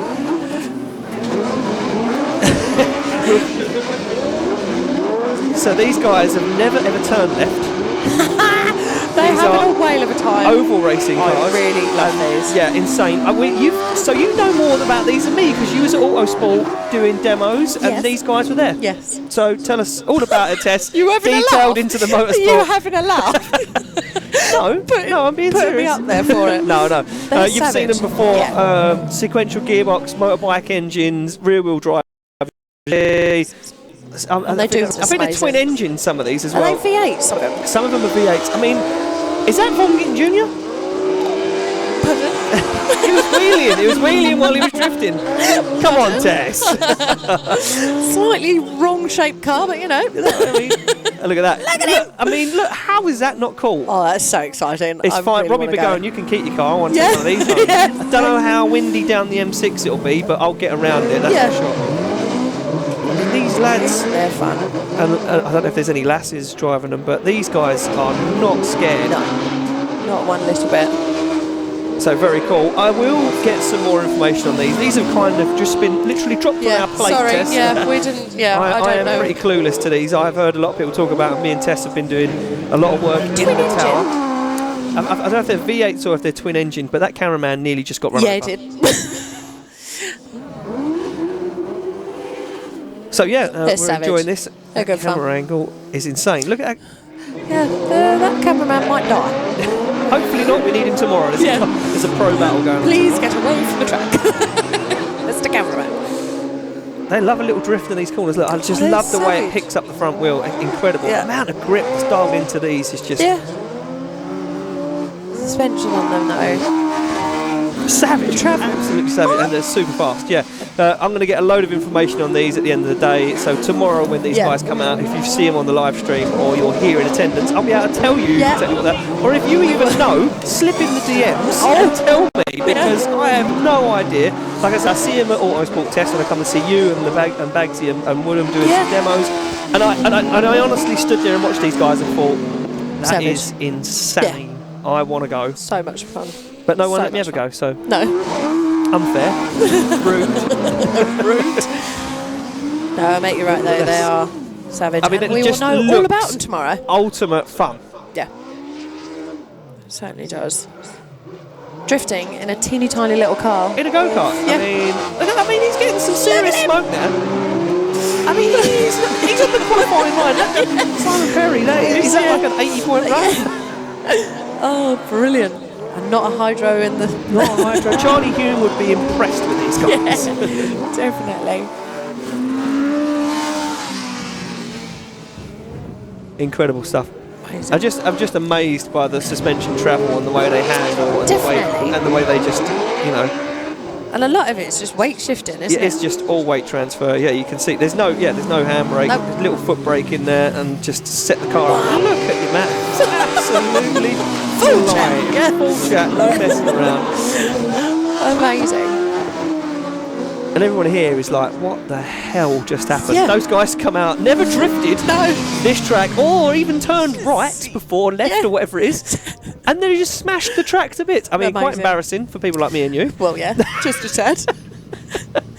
And also we didn't know anything about them. No. That's really bad. Never mind. We will know tomorrow. deal with that tomorrow. Yeah, we'll get some information about these guys and find out all about them, who they are, what they do, where they race, and if you guys want to see them, I want to see them. Definitely. Right, there we go. Let's have a look at our Pro 2 Final 4. As we said, Max Cotton, first place qualifier, round 1 winner, now sits looking at the podium. Yeah. Whatever happens, he's going to take away a trophy this weekend. Who is going to battle him? Will it be Mark Brown? Will it be Dylan Kehoe? Will Dylan Kehoe get some redemption? Yeah. After round 1 car failure, knocking him out, finishing 4th. Yeah. I mean, I don't even know. He qualified 26th. He was lucky to get in, and now he's been absolutely masterful all day. Maybe he's not a morning person. I'm not a morning person, really. So, yeah, it might just taken him a little while to wake himself up. I mean, it's 5:15, and if he hasn't woken up by now, he's got no hope. He's got to the final 4, so he's got better and better and better throughout the day. This is true. This is true. Yeah, I like where you're going with that one. Yeah. Is that the same as Mark Brown? He's not a morning person either. Well. So Mark Brown now and Dylan Kehoe need to do battle to find out who is going to battle Max Cotton. And you know what? For me, I think Dylan Kehoe is going to come at this one all guns blazing. Yeah. Because round 1, he got knocked out due to car failure, hand in the win to Stuart Adsley. Yeah. And we was robbed of a battle there. We didn't really see the final bit of potential that Dylan could bring to the table. I think Dylan's going to say nothing is going to stop me getting that podium. No, definitely not. But Mark Brown, on the other hand, he's promised wife a trophy. He's pulling it out the bag. She said if she got a fence, she wants a trophy. Yeah. So one or the other, Mark. One or the other. It's going to either be a busy Sunday or a feet up Sunday. Exactly. Exactly that. So we are waiting to get Mark Brown and Dylan Kehoe back out on track, and then we can get this Pro 2 Final 4 underway. Yes. Don't forget, tune in tomorrow, Tess. Yeah. Qualifying, do believe it's 11:45 again. Yeah, 11:45. Don't get a break, do we? Don't get a lay-in. When do we get a lay-in? No, well, Sleep when you die? Is that a bit too deep? Don't want to go yet, but oh, it looks like those guys have kicked some stones up. Oh, so look, Mr. Matt Stevenson's doing some the actual work. boss Look at him. of BDC is out there sweeping up, mate. You're doing it all wrong. Toby, tell him. Oh, brilliant. Good lad. Everybody mucks in here, don't they? Everybody mucks in. Exactly. Everybody mucks in, Tess, at the BDC. We all get our hands dirty every now and then. Certainly. So, yeah, while we wait for those guys to get them stone sweeps up. Sunday. Let's talk about Sunday. Sunday. Right. Sunday. Sunday. Have you forgotten? Brands Hatch, Go Japan. Yes. Some of our drivers are going. Exactly. And they are. the former King of Riga, my handsome boyfriend, Martin Richards, is going to be there. He is. He's going to be there. He's going to be doing... Now, he's drifting with some iconic cars. He certainly I mean, if he crashes into them, I will laugh. Everyone else might cry. Tell us a little bit about it, Tess. Do you know much about it? No. Well, not particularly, no, but I know that the S15 HKS... S15, sorry. Yeah, the HKS, the historic HKS S15 is there. It's come. Sorry, I missed that word. So Andy Barnes owns that car? Correct. Andy Barnes owns that car. The car's just undergone a full rebuild back to how it was in 2008-ish, 2000. Potentially. Yeah, way back in the day. Way back when. Iconic car. Not only that, but Mr. In-Stock himself. Mm-hmm. He's driving the iconic Blitz Ken Nomura R34 Nissan Skyline. Yes. And somebody said to me, why Martin Richards? And I said, because it's the longest competing European drift car going. Yes. So they've asked Martin to come along and do a drift demo. Ben Broke-Smith, former British champion. He is. He is driving the HKS S15. So which I have to say, he is very scared. Handsome? Oh. He's very scared about driving this. I would be. This car. Someone said to me many moons ago, it was here in the UK at a demo, and they said, don't skid it, but do you just want to have a drive? And I was like, no chance. Because I can't even park my car normally in a parking space in Tesco. So if I break that car, I can't afford to repair it. But yeah, Sunday, Martin Richards, Mr. In-Stock, Julian Smith, Garage D, Ben Broke-Smith, former British drift champion, used to drive the Driftworks Toyota Chaser, still floating around the UK somewhere. It is. They're going to be doing a drift demo. Bagsy. Yes. Is going to be doing a drift demo. He's in the Nissan Skyline GTR. Well, I say Skyline, it's not. It's an R35 GTR, the V8 turbo one, along with Cole Farrar, Hayden Cruikshank, your Pro 2 champion from last year, Louis Edwards, your current and defending UK champion, Oliver Evans, Paul Beachy, who's that guy? Retired, gave up, decided enough was enough. Adam Simmons. Yes. Whole host of our British Drift Championship drivers are all going to be doing a drift demo down at Brands Hatch. So if you're not doing anything on Sunday, yourself pop down along. there. Still on sale, £16 each, I do believe. But you can't buy them on the gate. You can't buy them on the gate. They're pre-sale only because it's all e-ticket now. You have to buy them online. I'm not getting sponsored for doing this advert. I just thought I'd tell everyone where our drivers are going. So some of our drivers have got a tough. We've got a tough weekend. Yeah, exactly. About the drivers. Yeah. We've got to finish up tomorrow night, get in our cars, drive all the way back. Well, to be fair, it's only 2 minutes from my house, so I'm going that way anyway. Yeah. So going home. And then Sunday morning we get to do it all again and we get to see our guys drive, which is awesome and nice to have drifting back at Brands Hatch. Exactly, certainly is. It's been a while. It's been a long time, and they're not just doing a drift demo in the car park in the paddock. They're doing full circuit drifting, as I believe. There's two bends they're not allowed to drift. That's Druids and Graham Hill Bend, but Surtees and Clearways and Paddock Hill Bend, they're doing all them. So amazing. Yeah, fast drifting. Down south as well. Could this be the could it be the opening we need for drifting down south? Let's move things back to the drifting that's happening here. Let's get back to it. This is for a spot in the final against Max Cotton. Right now, Mark Brown thinks he is on borrowed time. He's laughing all the way to the bank with this one. He doesn't know what's going on. Sod the fence. Let's build some more race cars and have some fun. Definitely. Dylan Kehoe, he got denied an opportunity of a podium in Scotland. Yeah. Well, this is to take on Max Cotton for one of the spots on the podium. Who's going to take it through? Will it be Mark Brown? Will it be Dylan Kehoe? Let's find out. Off the line they go. Brown to lead out. Kehoe And look at Dylan. Dylan wants this. Dylan's hungry, but Mark Brown says, I have waited a long time for the BDC. I've waited a long time to prove this car works. And right now, Mark Brown is absolutely flying as Dylan Kehoe puts foot to floor. He keeps up with Brown. Brown is on an impeccable lead line at the moment. Pulled it all out of the bag. As Dylan Kehoe glues his S14 though to the side of that Subaru, Dylan Kehoe needs to make a big dive now. He needs to get onto the side of Mark Brown's Subaru, and he does. He's up on the door. Brown handbrakes. It gives him even more opportunity to get closer. As Kehoe wobbles. Oh! Contact. No! Into the tire wall goes Kehoe across the line. Oh my gosh. Well, hold your breaths. It just got exciting. It did. Let's take a look back at the replay on this one.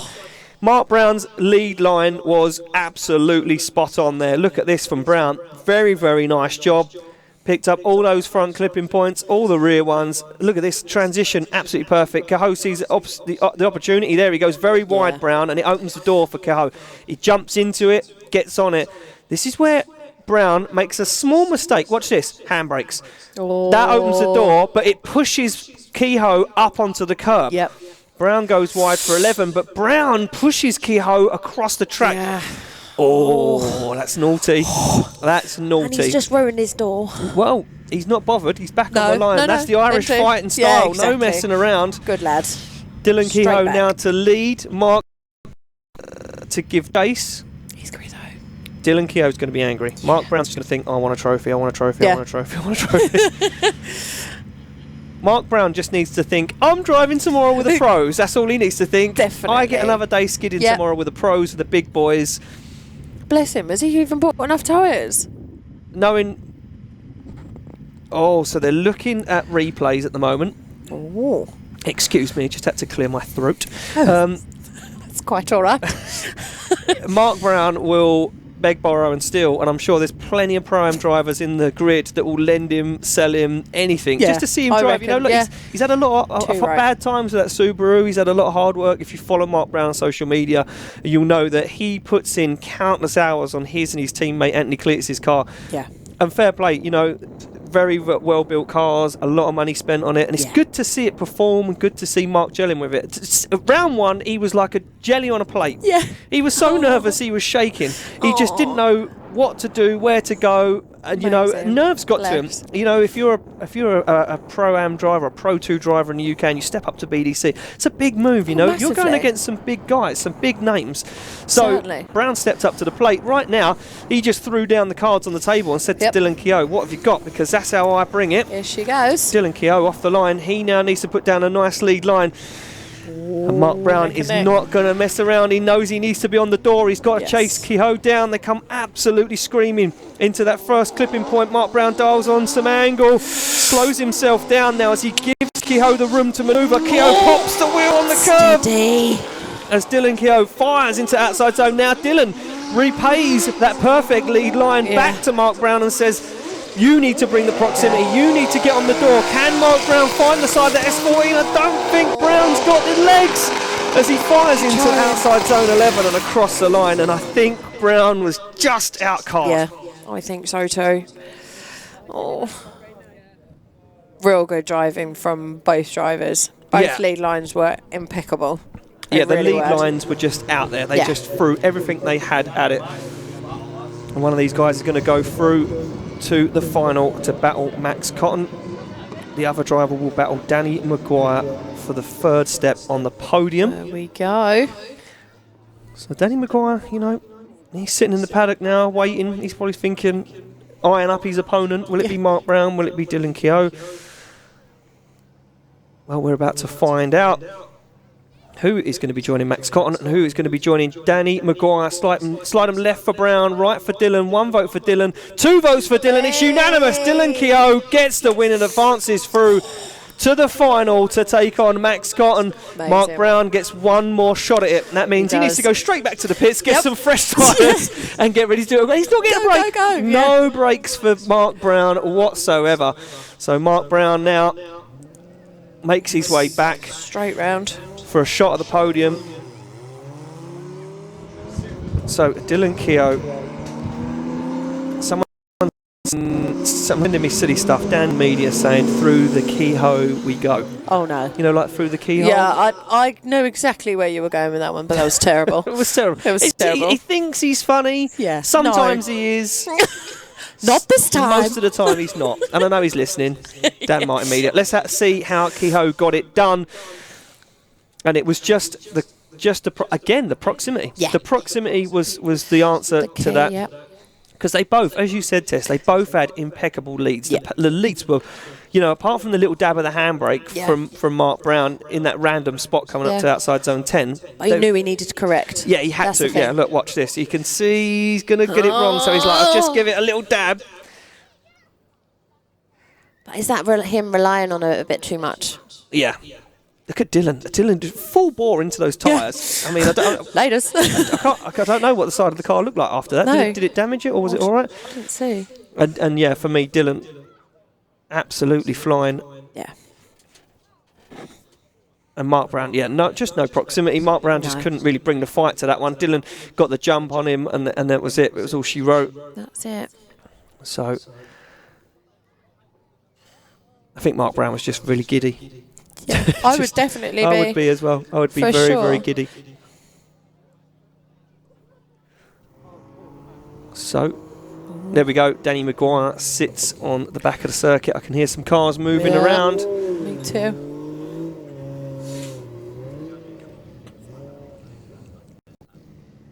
So, you know what? I feel like talking to those three handsome men in the tower. The judges. Judges, been a tough day. Yeah. 104 qualifying runs and some really tough battles. How's it been for you guys so far? You're right, Ian. It's been a tough day. There's been some really tough battles, some really good clean battles, but some scrappy battles as well. And just going back to that one that you just watched, obviously it was a full throttle zone where Mark handbraked, obviously at 10, and obviously he really did then chop his nose off, and that's why he was effectively at that point it was very even, but obviously because of that big mistake, that's a full throttle zone. He shouldn't have come anywhere near the handbrake, and he then came across the track after 11, and obviously Kehoe had nowhere to go, so it was a case of the Mark caused that entire bit, which obviously he then lost all his points that he'd gained through doing the good lead line. However, it was a very good chase. Turn it around, exactly the same thing, but Mark got outpaced at that point.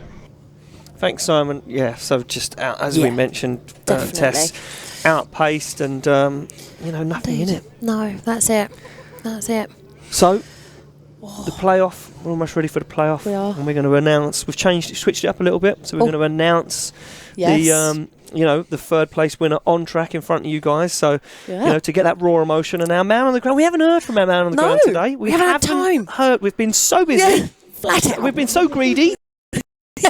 We haven't had any airtime, so we're Matt some airtime, and he's going to be interviewing our third place winner and our fourth place finalist, and then the first and second, and then we'll go and do the podium, and then tomorrow, 11:45, top 24 qualifying. Yes. I mean, there we go. It's going to be tough. It is. These four guys are in it. Yeah.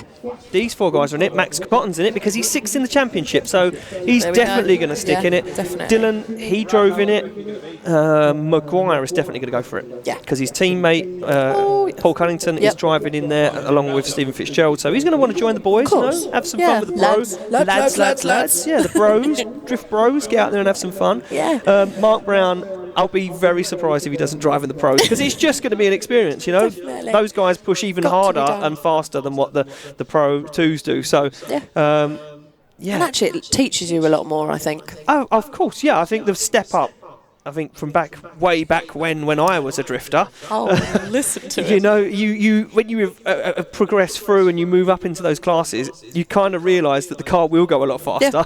You can enter a long way back, and it evolves your skill, and that's the whole reason why we have Pro 2, Drift Cup, the Pro Series, and Drift Masters European Series. So, for sure. Seeing those guys evolve as drivers is a big part. Oh, yes. But 30 drivers tomorrow, all fighting for a spot in top 24. We've got our current and defending champion here, Oliver Evans, the handsome Welshman. We've also got the Northern Smoke Machine. McKeeves. Yeah, the Northern Smoke Machine is in attendance. Yep. New turbo from Owen Developments, remapped the car at Bradley Motorworks, and he's got a lot of powers. It's ridiculous. He's got a lot of powers in that and car. it weighs nothing as well. No, it doesn't weigh anything. Yep. It's like an empty water bottle with 800 horsepower. That's it. It's incredibly fast. Yeah. Along with a lot of other drivers. Someone's just sent me a photo of you, Tess, with a banana. Oh yeah, it looks like. Someone's made it into a banana. Can you ask Tess where has she put my banana? So Tess, do you know where Axel's banana is? I mean, actually. Well, technically it was Danny I don't McGuire's. want to know. No, it was Danny McGuire's banana. Oh no, that sounds really wrong. Stop. You've been here one day. You've been here one day. You're going to get us sacked. We're going to get kicked off the air. We're going to get shut down. Out of the gutter, will you? Martin, have a word.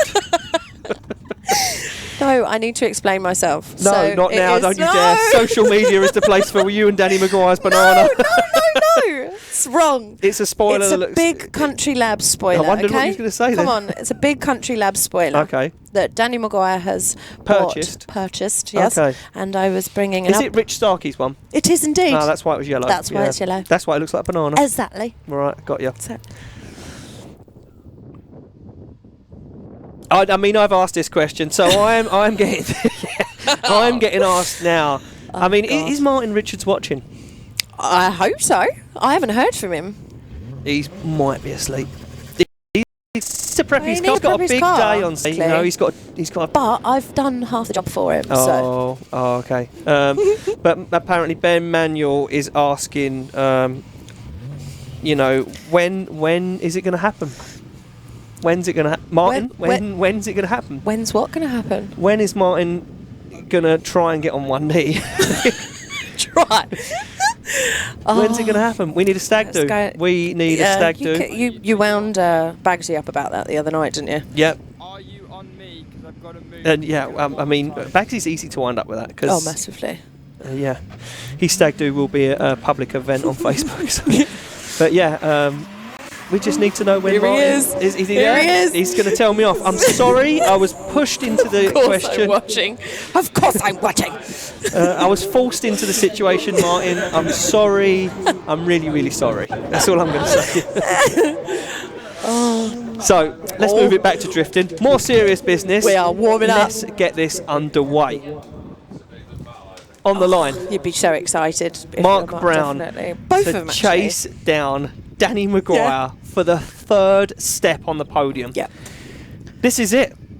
This is for all the marbles. This is for everything. You've worked so hard all weekend. Exactly. Danny McGuire, brand new car. Yep. Mark Brown coming up from Drift Cup. Exactly. Sod the fence, get a trophy. Here we go. Danny McGuire gets the jump off the line. Mark Brown knows he's got nothing to lose. Big flick initiation from McGuire as he fires that car in.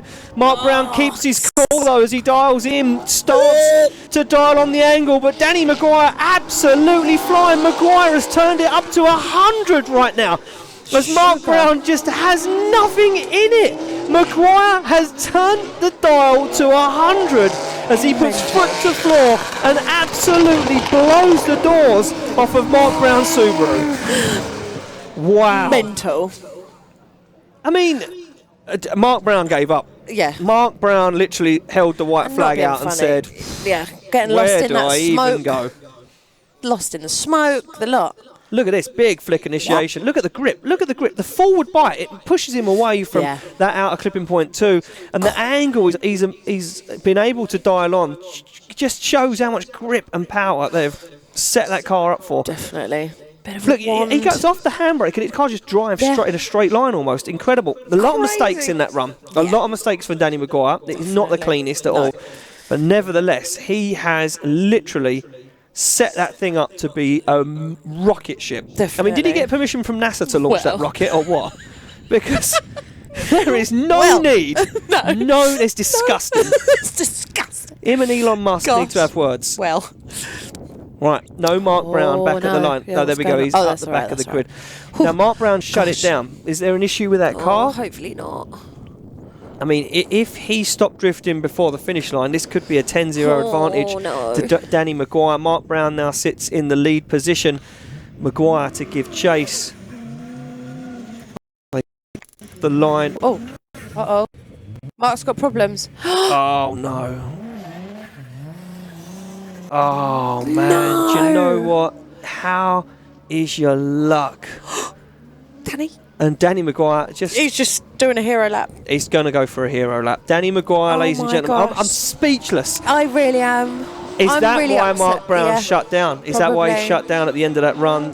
Was there an issue with the car? He just pushed it too hard. Yeah. Thought it was okay. It drove back to the line okay. Yeah. Thought maybe it was just him. Maybe tried turbo. to shoot for it. Yeah, just or no power or something, or maybe no drive. I mean, hose such popped a off shame. or something. Boost hose popped off or something. Who knows? Yeah, I would love to get that inside scoop on that information and find out what happened as Mark Brown sits stranded on the track. Oh, such a shame. So, look, he's still smiling. Do you know what? He's still smiling. He's happy. Look, you know what? Mark Brown, hats off to that man, because round one, I didn't count him out of the fight. I just said, he was struggling with the car. The pressure was a lot for Mark Brown. And do you know what? This round, he's gone away. He's come back to BDC and he's like, sod everything. I'm throwing it all at it. There we go. The decision is in, ladies and gentlemen. Taking third step on the podium. In a brand new car. In his brand new car will be Danny McGuire, ladies and gentlemen. Danny McGuire takes the third step on the podium. I'm going to hand it down to our man on the ground, Matt House. So, Mr. McGuire, how did that feel? Absolutely wicked. Absolutely wicked. After the day we've had, I've crashed the car yesterday, no stain. I don't think the steering's connected anymore. I don't know how I've got it, but we're here, man. Let's bring it to the pros tomorrow. Well, I was watching one of your runs earlier, and the front wheel's just wobbling away like a good one. So, that vibration in here must be crazy, man. It's got a world of its own. It's got a mind of its own. But hopefully tonight we'll get it sorted and bring it to the pros tomorrow. Awesome, man. Well done, man.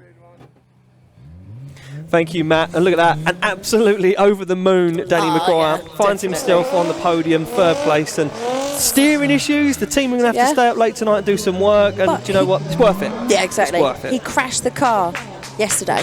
I know. And took it away to his workshop, worked overnight, brought it back, did a bit of practice, came in and came third.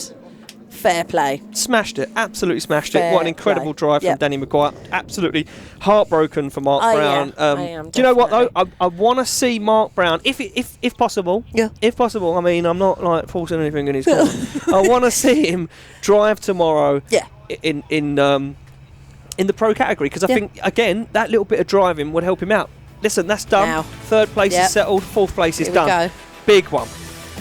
At round one, Max Cotton took the win. Yeah. He took qualifying today. At round one, Dylan Kehoe got denied an opportunity at a podium. The car broke down, it let him down. He's on road tyres. He's going up against a man that has been impeccable all weekend. The future of UK drifting on semi-slicks right now sits next to him. Dylan Kehoe says, I've been pushed off track. I've been battered and bruised all day. You know what? I'm not going down without fighting, buddy. And if you think for 1 minute I'm going to let you walk away with this championship, well, you got another thing coming, because I'm drinking that Irish water, and we all know that Irish water has got something special in it. It's something special. Gosh. Are you excited? Are you ready? I am so excited. I can't hear everyone. I can't hear. You nearly swore. Contain yourself, I didn't. Tess. No, it's okay. Tess, we're away from everyone. I can't hear everyone at Wigan. But if they shout loud enough, we might just be able to hear them. Yep. Wigan, are you ready for your final battle? That's all we're going to get. That's all we're going to get out of these. It's been a long day. It has. It's been a long day. Let's get this battle on the way. Max Cotton to lead out Dylan Kehoe. This one's for the championship right now. Can Dylan Kehoe claim enough points to overturn Cotton? Here we go. Cotton with a big opposite flick, fires down. Incredible line so far. Dylan Kehoe onto the back bumper he goes. Gives him the room to manoeuvre now. But Cotton starts to open up a gap. Shallows up. Kehoe sees the door. Is it open? Well, he's going to take a shot at it. Nevertheless, now Dylan Kehoe looks for another glance down the side. Very shallow from Cotton though. Dylan Kehoe pushes up on the side. Cotton unleashes all of the V8 power and drives away from Dylan Kehoe, and across the line he goes. That was textbook from Scotland again. That was amazing. But Dylan brought it. Dylan brought the fight. Dylan brought the fight, but I don't know if he brought enough. No. I don't know if he brought enough, Tess. The lead line, once again from Cotton, was absolutely spot on. Look at this, nice and deep. Dylan Kehoe, you can see him bouncing the curbs, jumping on them, shortcutting the circuit. Not worried, is he? How does he do it? And look at Max Cotton right to the edge of the circuit. Dylan Kehoe, he stalls up here quite a bit. Foot brake, handbrake, just trying not to hit Cotton, but I think that hurt him. Yeah. Cotton shallowed up quite a bit here and there, but nevertheless, he was still flying. Definitely. And Kehoe couldn't get on the door. Well, listen, I'm not going to make anyone shout because I can barely talk myself. Exactly. It's getting late in the day. Let's get this underway. The final run, or is it? Oh, God. Of our BDC Pro 2 competition here at round 2 of the British Drift Championship. Kehoe to lead. Max Cotton to give chase. Can Cotton do it? Can he go back-to-back wins and take qualifying? He's going to go for it. He's gung-ho. He's on the back bumper of Dylan Kehoe. He's sideways before Kehoe. Kehoe shuts it down. Nearly. Kehoe almost comes to a stop. Cotton gives him a push and says, let's go. Keep going on to the back bumper. Again goes Max Cotton. Max Cotton is glued. He has painted the side of that S14 pink at the moment. As Max Cotton jumps onto the door once again of Dylan Kehoe's S14. They are wheel to wheel across the line. Wigan makes some noise. Wow. Fair play. I can't believe Max. How unfazed he is. Who knows? Just amazing. Incredible stuff. What a kid he's shaping up to be in this championship. Listen, I said it at round 1, and there was a few naysayers. There was a few people that said he got lucky. You know, he got lucky. He had some easy battles. Maybe he isn't the future of UK drifting. Maybe there's someone else. Nah. You can't tell me that he fluked it. No.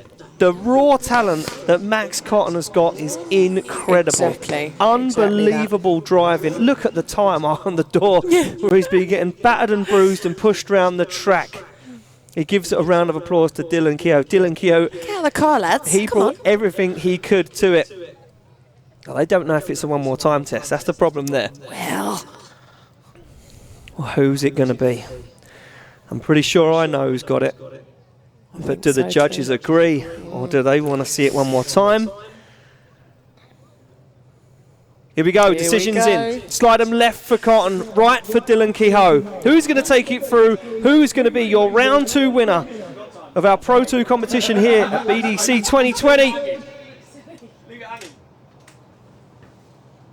Ben says Max. Oh, it's unanimous! Max Cotton gets the win! Max Cotton gets the win and wins round 2 of our Pro 2 competition. Matt, it's down to you. Max, you've done it again. How are you feeling? Just absolutely amazing. I can't believe this happened. I've driven this track quite a lot, but I never expected this. That last run was absolutely incredible. How did it feel for you? It was amazing. I've been working up all day just trying to get on people's doors, and this time I thought, you know what?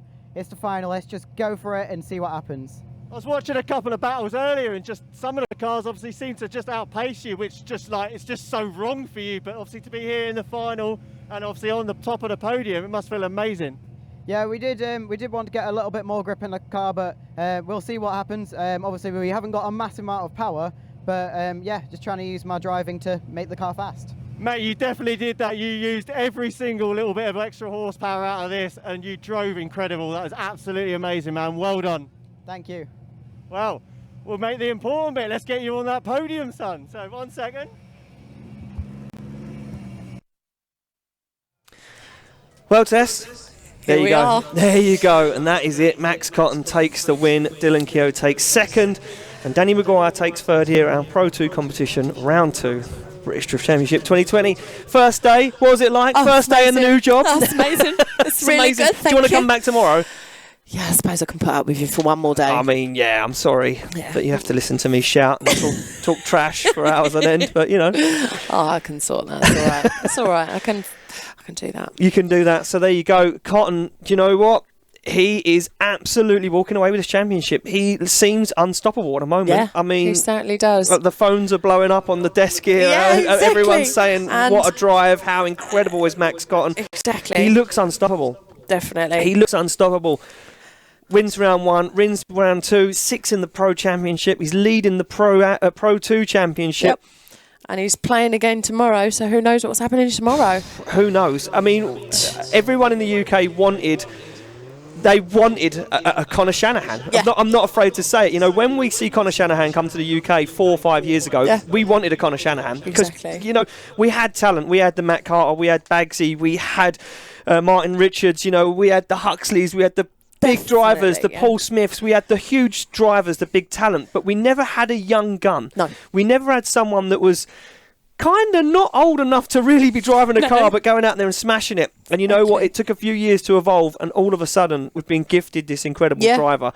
And out of nowhere, this humble young man, Max Cotton, has just arrived on the scene, and so nice as well. So reserved. He is, you know, what we wanted, and there he is. I mean, for me personally, I want to see him do well next year. I want to see him in Europe in 2 years' time. Personally. I think so, for sure. And I'd love to see that happen. I'd love to see him out there with the likes of Martin and Bagsy, and you know, driving. And for sure, who knows? Yeah, Conor Shanahan, bring it, because we've got our own Conor Shanahan now. We've got a Max Cotton. Yeah. So there we go. Aerial views of the guys setting up the podium. And as soon as that camera cuts back and we get our little thumbs up, what do the championship standings look like? That's what I want to know. Can the nerds do that? I'm talking to the nerds. I'm calling the nerds out because they're poking us with sticks. Tess, telling us to hurry up. I mean, do they know what's going on right now? Do they? Come on. Can they tell us? Can they show us a little insight? Did Dylan climb up enough? That's what I want to know.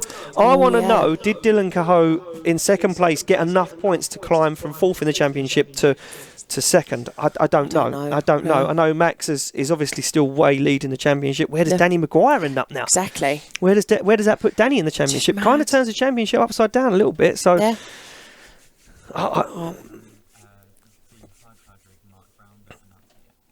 So just finding out. They don't know, the nerds. They don't know. No, they're like, give us time. You know, someone spilt some coffee on a laptop out here, so no drinks by the equipment, lads. That's rookie. That's a rookie error. So we're just waiting to find out. As soon as we we are ready for the podium. So I'm going to do the important bit, Tess. I'm going to do the important bit. So first, we're going to give out the hard charger. This is for someone that has drove the wheels off and on the car and on the track and pushed beyond limits. And I think that the hard charger is going to someone who has done outstanding today. And ladies and gentlemen, I can reveal that the hard charger is going to Mark Brown. Mark Brown gets the hard charger. So he gets a trophy. Don't worry about the fence. Get the trophy. Yes, he still gets to put his feet up on Sunday. There you go.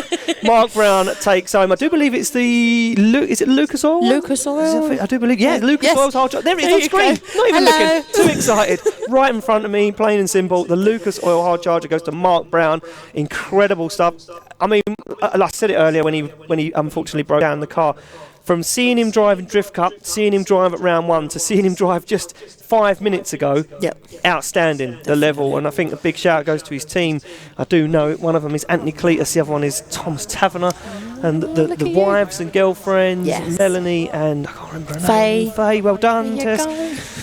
So there we go. So Mark's crying about it somewhere. We're going to go to the podium, taking 3rd step on the podium. Ladies and gentlemen, make some noise for Danny McGuire! Woo!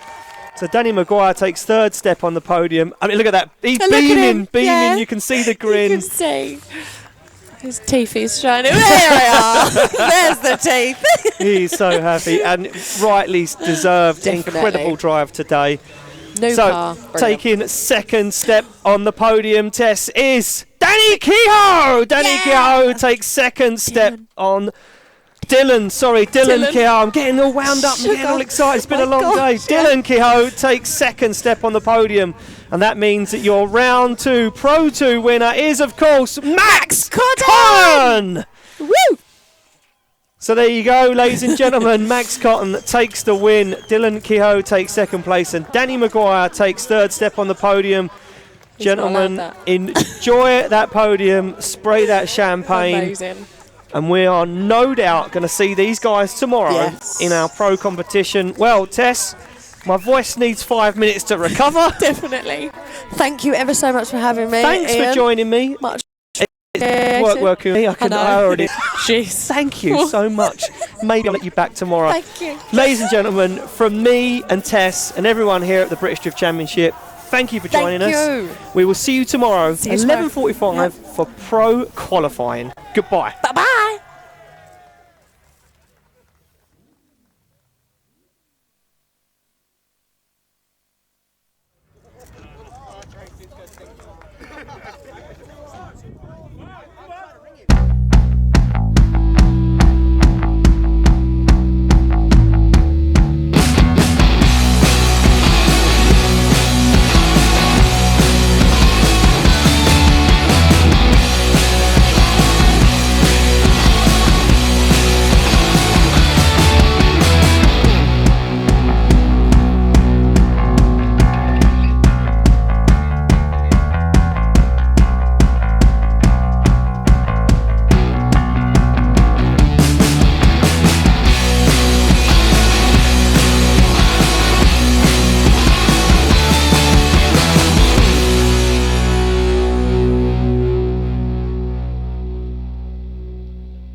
Tarmac Sports.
As a professional drifter, my results depend on numbers.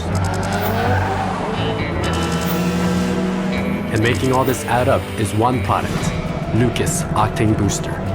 It delivers 3 times the boost and promotes a clean fuel burn that keeps my tires smoking through every turn, which even off the racetrack can be difficult not to do.